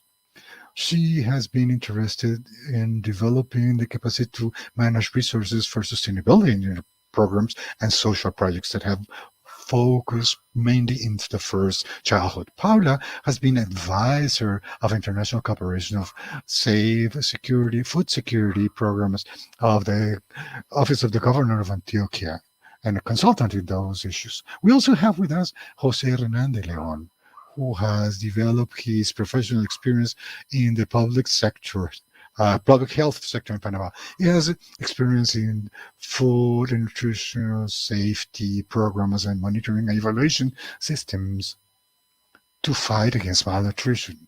Since January, he acts as director of the Institute of Nutrition for Central America and Panama.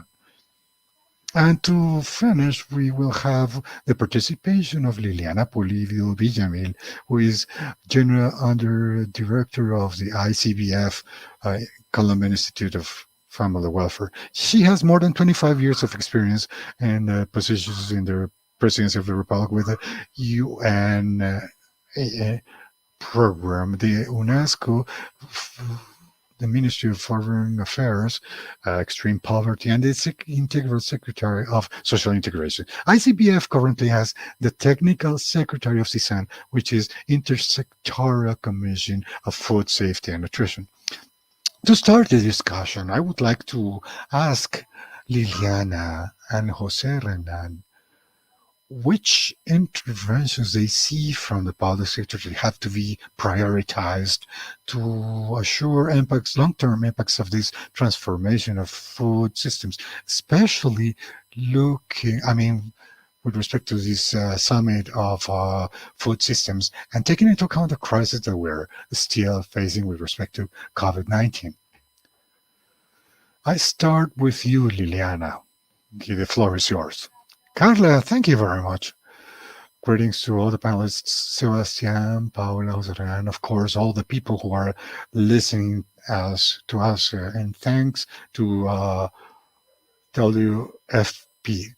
You know, Colombia, to comply with SDG 2 and within the framework of the summit that you mentioned, it developed a roadmap that we are implementing that is called Colombia Advances Towards Equitable, Healthy, Equitable, and Resilient Food Systems. And that has 5 ways of action that came from these dialogues that took place this year with participating more than 400 people.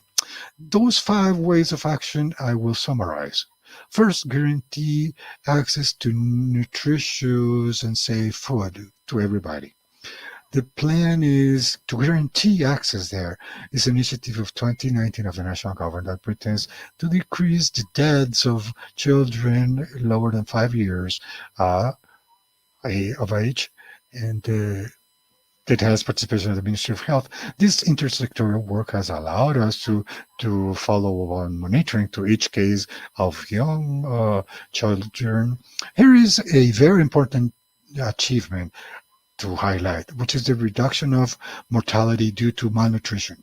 Between 2018 and 2020, we achieved a reduction of 42.3%. This is 145 cases less, passing from 343 cases in 2018 to 198 in 2020. Of course, there shouldn't be any cases, and that's what we have to work on. There are other significant works like the 10-year work, 2021-2030, but that's the highest best. The second way of action is to adopt sustainable consumption modalities. The main focus is the increase of local food system. This strategy in rural territories and the policy for knowledge safeguard in the food in traditional kitchens. The idea here is to value and show the heritage of kitchens in the different regions of Colombia, document, rescue, say, the traditional knowledge. The third way of action is to push production favorable to nature. And here we have many fronts of action, but I would like to talk about 3.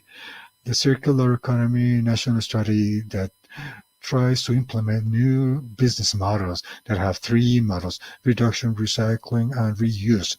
You know, and the chain of production of food, the one that costs so much is transportation, so there is a way to reduce those costs. So there is important achievement. And the second front is a national policy to prevent a loss and waste of food, so adopted at 1990 in 2019. It's innovative because the chain is from the crop, passing from distribution and getting to the final consumer. There is a lot of waste in the first part. So the idea is to invest in infrastructure, machinery, and so on. There is a very important work here with food banks under that policy. Then the third front is climate change. We just participated in a COP26. Colombia agreed to achieve in 2022 the achievement of 2030 of protecting 30% of the areas, the land areas, to increase the protection 16 million hectares in addition to the sea areas protected. So we have an important work there. The fourth way is to promote equitable livelihoods through closing gaps. There are efforts, but without doubts, the law of public purchasing, local public purchasing, is an innovative step. where we work to generate these consumptions of small local producers. The ICBF was working with their operators to ask for 1% of those purchases to be made in those environments of peasant family and community economy. We will increase to 30% next year according to the law. And the last way of action, I'm talking I'm very fast, I have a very short time, is to generate all this resilience given the vulnerabilities that the COVID brought with short, medium, and long-term actions. One, national strategy led by the First Lady of the nation in the first phase gave more than 1 million sets of food in the departments of Colombia. We had two compass, 39, 29, and 40, 23 of 2021 with respect to the policies here. And from the ICVF, we made very important work. We continue to attend with flexibilization of services to more than 1.7 million children, vulnerable children. We were able to increase in 2020 the requirement of calories to be covering 100% from 3 months to 3 years. And we put an additional percentage to reduce that risk during the mandatory preventive isolation that you know.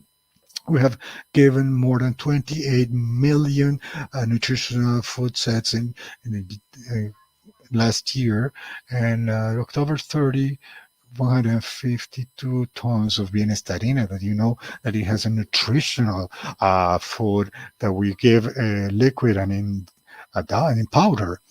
And we're working with the Ministry of Education to go back to presential, in person. We know all the harmful effects that this isolation brought, especially for the young children. Say those are the main bets. Well, thank you, Liliana. From your point of view, Jose, how do you see it? What intervention from the public sector, in your experience, should be prioritized? Good morning. Thank you, Carla, and greetings to all the colleagues who are with us and who are looking at us. I think the repercussions that it has had the last 2 years of the COVID pandemic will not be reflected until 2 years later. And the most likely is that we will not be focused on the development of sustainable development. We will be more behind from 2014 to this date. The prevalence of hunger in the Latin American Caribbean region had been increased. I don't believe that is going to decrease. It will grow. I think that the pandemic has brought as a consequence to focus on which have actually been the risks and the risks factors and the food security and food systems. I think it will be the risk of public actors in the first instance to be able to declare nutrition and food as a fundamental axis in development and as an answer to mitigate the problems of food security and nutrition. Likewise, the food systems were collapsed and will be collapsed due to these repercussions. I don't know if you noticed that in the first months of the pandemic, in many countries, the shelves in supermarkets were empty, and the main foods that were consumed were those who were ultra processed in packed, and the production of fruits, for instance, and vegetables decreased. The agriculture sector was hit a lot, and with the repercussions in the movement of food between borders was affected as well. I think that the governments will have to strengthen the social protection programs, allowing access to food and improving the revenues of the families. The economic reactivation will be important. I think it is the time to reactivate on a permanent basis and effectively the economies of our peoples, including the activation of the programs, for instance, the school food, guaranteeing food at the schools. I believe that several of the actions were mentioned by Paula, very assertive ones, the distribution of food supplementary to most vulnerable population that are in extreme poverty, and above all, to say to pregnant women and children lower than 2 years old, it will be important to guarantee the food, the supply chain, I'm sorry, with and with value-centered and nutrition. I think we have to maximize the positive impact of food systems and nutritional results. Besides that, I think it will be important to strengthen the role and the leadership of the public sector to unite the efforts of all actors, international agencies, the academia, the public sector, the private sector, organizations of the social sector, that we start strengthening what we have seen that actually has weakened with the elapsing of the pandemics. Many of these actions will be limited, obviously, due to the lack of financial resources and financing. It will be important to look for new or other financing alternatives in the public sector. I think that later on we will approach perhaps how these alliances with the private sector or other cooperation agencies can be to look for that type of financing that each time are more scarce. Thank you, Jose and Liliana, for these answers. That in summary, I see once again that we have not finished looking at the impact, just like you said. It's still, we have to look at what is going to pass in the next years with respect to the COVID-19 impact. That in fact, it has accelerated factors that, as Paul mentioned at the beginning, they were decelerating our earnings with respect to mitigating malnutrition in all their forms. I see that it's so important what you mentioned of having nutrition as an axis for development. And from there, the plans that have been landed as what Liliana mentions, a clear roadmap with objectives with respect to access, consumption of healthy food, consumption of food produced in a sustainable fashion, strengthening the value chains, especially coming from a family agriculture, finding or perhaps learning from ancestral food on the way to use food on an ancestral fashion that have caused historically greater resilience of these communities. I think is a way of revisiting how we are visiting this malnutrition. But at the same time, what is being mentioned, something like of uniting action, is not only the public sector, the one that has the responsibility of having this roadmap.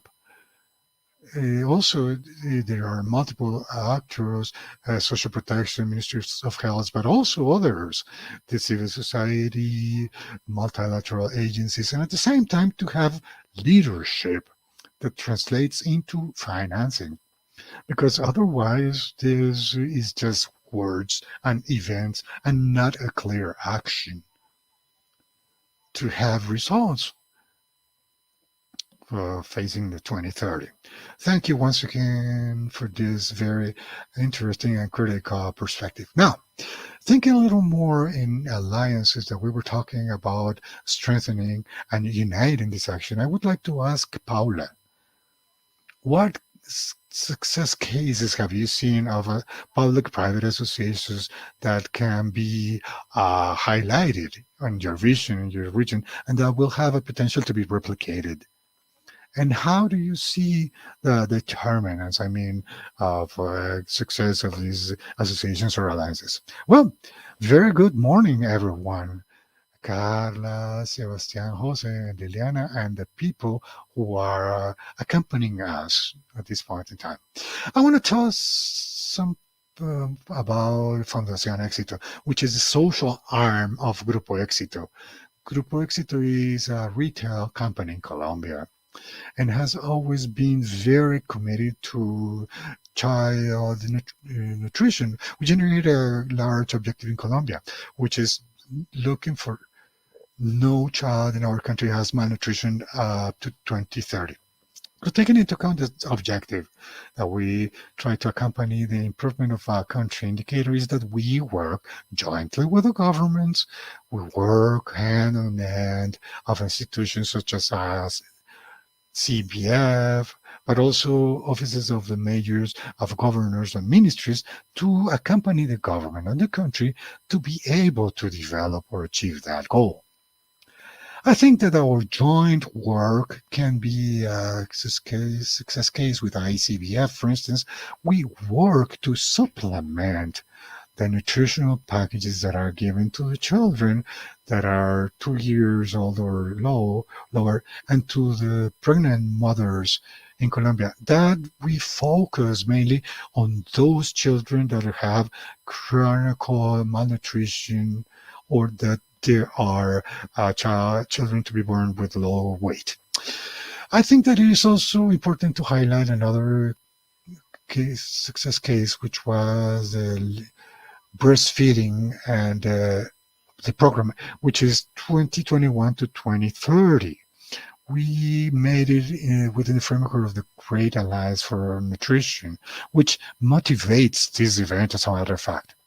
The head of the government is the advisory, presidential advisory, and funded by the Fundación Éxito and the technical accompaniment of Salutian. So it is a public policy instrument that will guide intervention in these issues of breastfeeding and supplementary feed for the future, and it recognizes the learnings that have been achieved in previous plans. So to summarize this joint work that we permanently conduct with the government, with ICBF, and in concrete with this 10-year plan of breastfeeding with private sector, academia, and public sector joined to create a public policy and to improve those indicators, it can be a success case as well.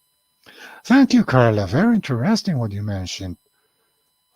I personally, it is important that you say that there was a clear objective in this case, a decrease in chronic malnutrition, and how from your side, a supplementary on compatible with the public sector, so you go hand in hand to this objective with an approach that, from a point of view, lands on the life cycle that although there is some complementarity in the food that can be provided, the plan of breastfeeding you saw, or it was seen in both cases from the ICBF and from your case, how these actions can be landed into a sustainable public policy. Thank you very much.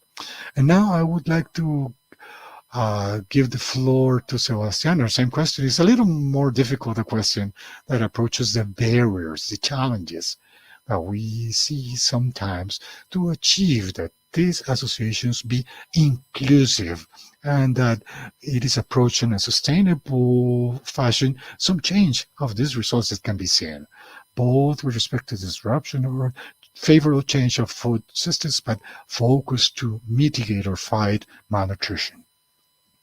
So, Sebas, if you have any perspective from your side. Well, thank you, Carla. Good morning, Jose, Liliana, Paula, and everyone who is with us. This issue of the role of the private sector that can be through public-private alliances, I think it is important to take into account. In Ecuador, it has not been the custom to work in this way, but precisely 1 week ago, the president signed a decree for the creation of a secretary of public-private alliances, and it has potential, most likely, in child malnutrition issues in general. Nevertheless, although there are potential benefits, but there are risks as well. There is a lot of literature on the risks of promoting this type of initiative and to get to privatize services that the government has to guarantee. So we have to have open dialogues to analyze where there is potential and where there is risks, and to make everything transparent. We have a very concrete issue where we think that a public-private alliance could be very beneficial is in the gathering of pregnancies. I mean, we have a program in Ecuador to capture at an early stage the pregnancies. And the earlier we act, the better results we will have. And there we have, say, something that hasn't been explored, and thinking of the coverage of the private sector and to be able to capture these pregnancies and to remit that to the government. I think it is important for these public-private alliances to operate is to rethink the role of the private sector. In Ecuador, at least, the private sector is seen as the sector that generates revenues, economic activity, and I think that when we talk about big problems like malnutrition, child malnutrition specifically, as you mentioned, we need to see that only the government will not be able to achieve it. So we need to join all the society sectors.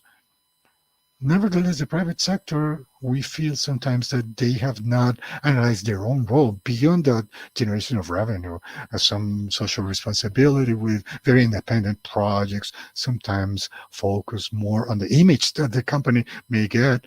And we think that that's not the way. The entrepreneurial sector has a role that is much more important than this. So we think that role is important. And from there, when we think between the role and which is to involve and the political effects, changing the internal practices, to watch for the welfare of their employees, is to change the chip. That from the entrepreneurial sector, there is a strong issue. The telecommunications, for instance, is very strong. But if we use these channels of communication with an approach of solving a society problem, it will be very good. Thank you, Sebas. What I just hear from your side, I think is very important, which is something like Jose was saying, the high-level leadership. There must be a commitment. In the case of Ecuador, it's from the president down, and in the case of Colombia, has been from the executive power that leads us to promote these alliances, all the actors. And what you mentioned that it is important is also the risk of privatizing service, a responsibility that corresponds to the government up to a certain point. But on the other hand, and based upon a dialogue, based on trust amongst the factors, to rethink this role of the private sector beyond the generation of employment. I think it is very important, interesting the way you approach it to make a positive political incidence. And a clear communication, because that also leads or gets connotations of clear labeling, clear advertisement, and the gathering catching of consumers, also to approach more difficult issues like the adolescent pregnancy in the case of Ecuador, which is a key determinant for the malnutrition rate that exists in Ecuador. Thank you, Sebastian, for this contribution. Very interesting. In that sense, I think it is also important to reflect a little more upon the role of the civil society and the academia. So, I also wanted to ask you, Jose, how can this connection, that collaboration be strengthened between the civil society and the academia to close these gaps of malnutrition in the region? Thank you, Carla. I will take some minutes to approach the previous issue because I thought it was very interesting. The public-private associations, or the responsibility that the public sector that has called social corporate responsibility, oftentimes is just seen as advertisement or propaganda of the private sector, and it does not generate any changes in public policies. And that is not what it is actually the type of these movements. And most of the cases that can be successful cases in food or nutrition issues have been those focus on nutritional deficiencies. So it approaches the issues of malnutrition or deficiency in nutrients, but very little has been approached the issue of overweight And I think that Latin America has been in a process of change for food systems focus on malnutrition and not in the issue of strengthening information to the consumer.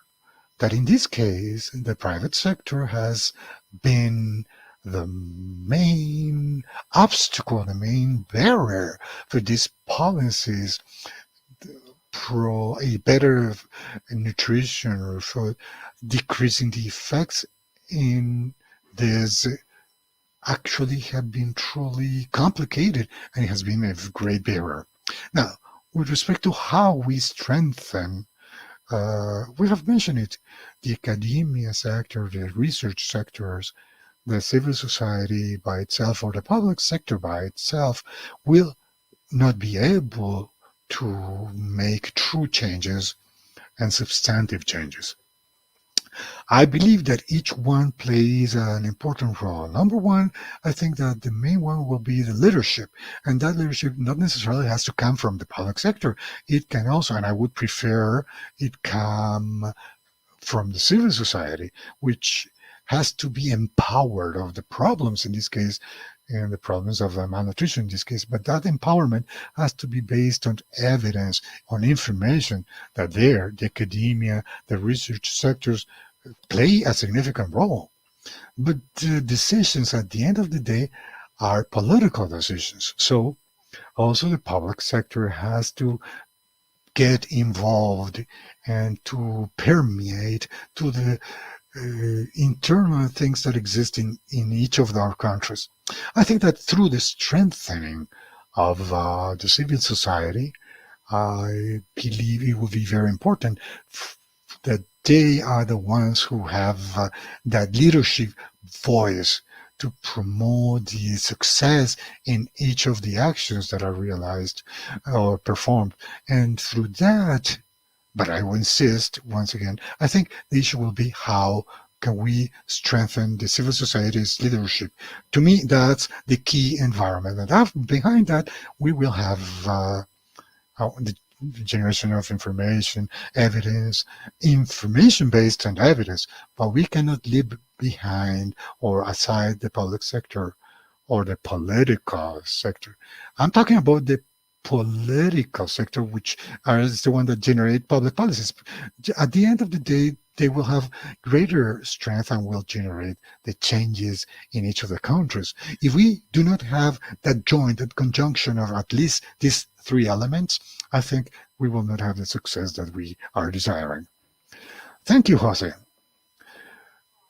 What is being mentioned with respect to the empowerment of civil society that we already talked in the first panel, inclusive of how innovation has to come from down below, from the communities we affect, and how that leadership has to unchain the civil society and the communities as decision agents with respect to their own nutritional states, and how we as evidence agents or agents of generation of evidence can serve to inform those communities to have that urgency to be able to make an adequate decision, and at the same time to be a channel of public policy based on evidence, because although it is a political decision, it must be based on evidence in a sustainable way so that a public policy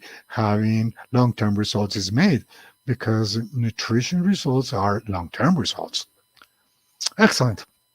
Now, we have a question from the public, and I think this question is for Liliana. The question talks about these actions around the policy are implemented by the 11 entities that form the CISAN and other entities such as the Ministry of Culture that participated in the updating of food guides based on food. And this input has been a basis for the territorial approach and the promotion of food culture. So the question is, how can these approaches being given? For instance, like I mentioned before, between institutions that work in food security and nutrition and the cultural sector. Also, the very communities, how it takes place, what is the articulation process between the ICBF with the Ministry of Culture, as we talk, but also with the communities, with the policies of kitchens, say, where they're working on with the small growers, Liliana. Yeah, Carla. Okay, let's say that there are several points of that joint work. I was mentioning in my presentation at the beginning. One of them is the law of public purchasing, local public purchasing. There is a very, very important work there. That law was adopted in 2020, but the ICBF has been working, say, 5 or 6 years ago with its operators. We serve children, first infants, around 1.7 million throughout the country. And we have a national offering bank where we have more than 1,400 operators throughout the national territory. What are we asking from them? In the contracts that we sign on an annual basis for the integral attention to the first childhood is for them to devote 10% of their resources to those purchases of family or community agriculture purchases of their territories where they are attaining the first childhood. Some years ago, the percentage is 10% of that budget, which is public resources, public funds. And what I was mentioning is that aligning with that law, we are increasing that percentage to 30% of those purchases. And that is a guarantee that there will be a strengthening of local economies. Public resources will be mobilizing those economies. And also, in addition, we will be able to privilege the work that has been made from the direction of nutrition and the framework of CISAN, specifically with respect to the issue of kitchens. What we did was to invite from 2015 to the Ministry of Culture to add to that technical effort to a series of committees where those guidelines, food guidelines or work or food guides that are defined in an intersectional way. And from those food guides is that we define and we work for the attention of children in the first childhood. So what we have had is an exchange with the Ministry of Culture, exchange of good knowledge. We have tried to privilege local food for the formation of those minutes. And we have made significant efforts. So you know that the ICBF produces and distributes the bienestarina, which is high nutritional food. And we have made a very important work for new products. Some years ago, there was only bienestarina in powder. But after the research process, we started to produce bienestarina liquid. I mean, for rural and dispersed rural areas where there is difficult access, water problems in basic sanitation. So we have had a research process and work that continues to see local foods. I'm talking about, say, in the coast part, the yucca, the cassava, and the indigenous communities. They also review which are those foods that are part of their uses and customs, their day-to-day lives. And we also do consultation processes with those ethnic communities, which is a very important point, because there is a full process of respect to those cultural points and schemes that are protected by the national normative.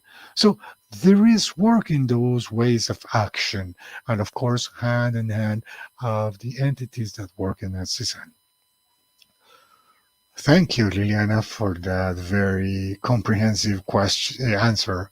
Now, to summarize what we saw from this panel before going to the next, how civil society states clearly the results we want to achieve with respect to interaction also, because I see from your side that not only the result has been clear, but the process is a very acclaimed process, as you say, judicious. I mean, with respect to research and development product, but also revaluing the products, customs, the local ecosystems of the food that exists already in those territories.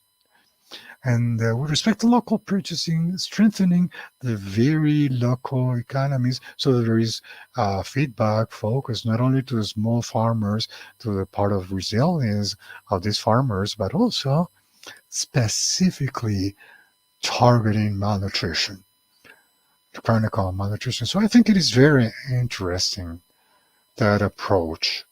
Not only just pushing a button, but pushing several buttons to reach these results. Very, very interesting.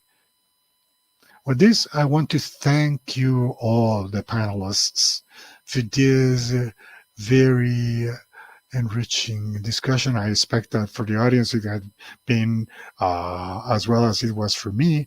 I have learned a lot from all of you. And with this, I want to leave you one music video that comes from Linajes Originarios, original lineages. It's from the Antiochian region of Colombia. They are sharing with us their music with sounds and images of a large culture and very rich tradition. Go ahead.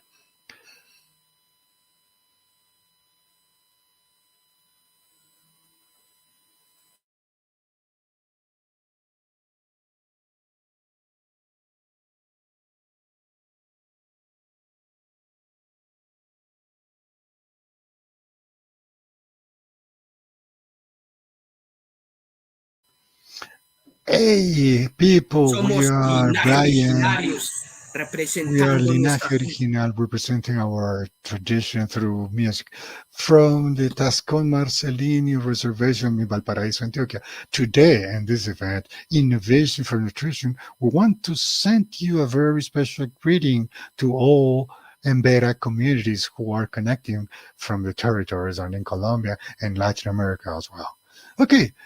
Hunger and malnutrition continue to be part of our day-to-day lives. The defense of our traditions, culture of the original people is part of our purpose. From the corporation Linaje Originarios, our work is to preserve and strengthen the significance of the traditions from our elders, to fight so that they reach the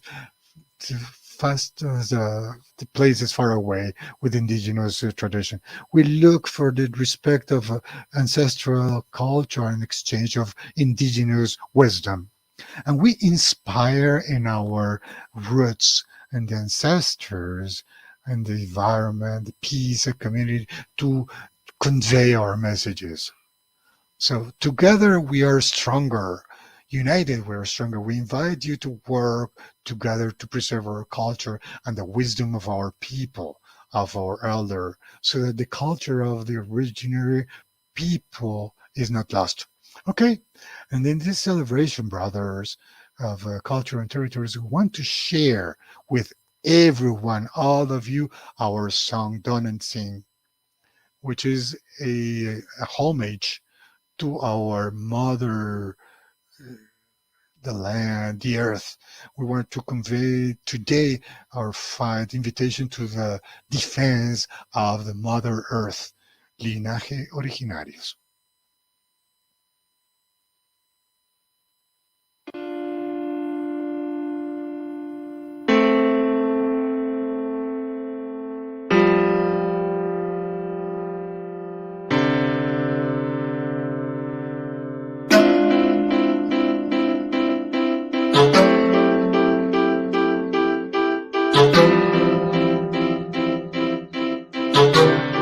Unipa,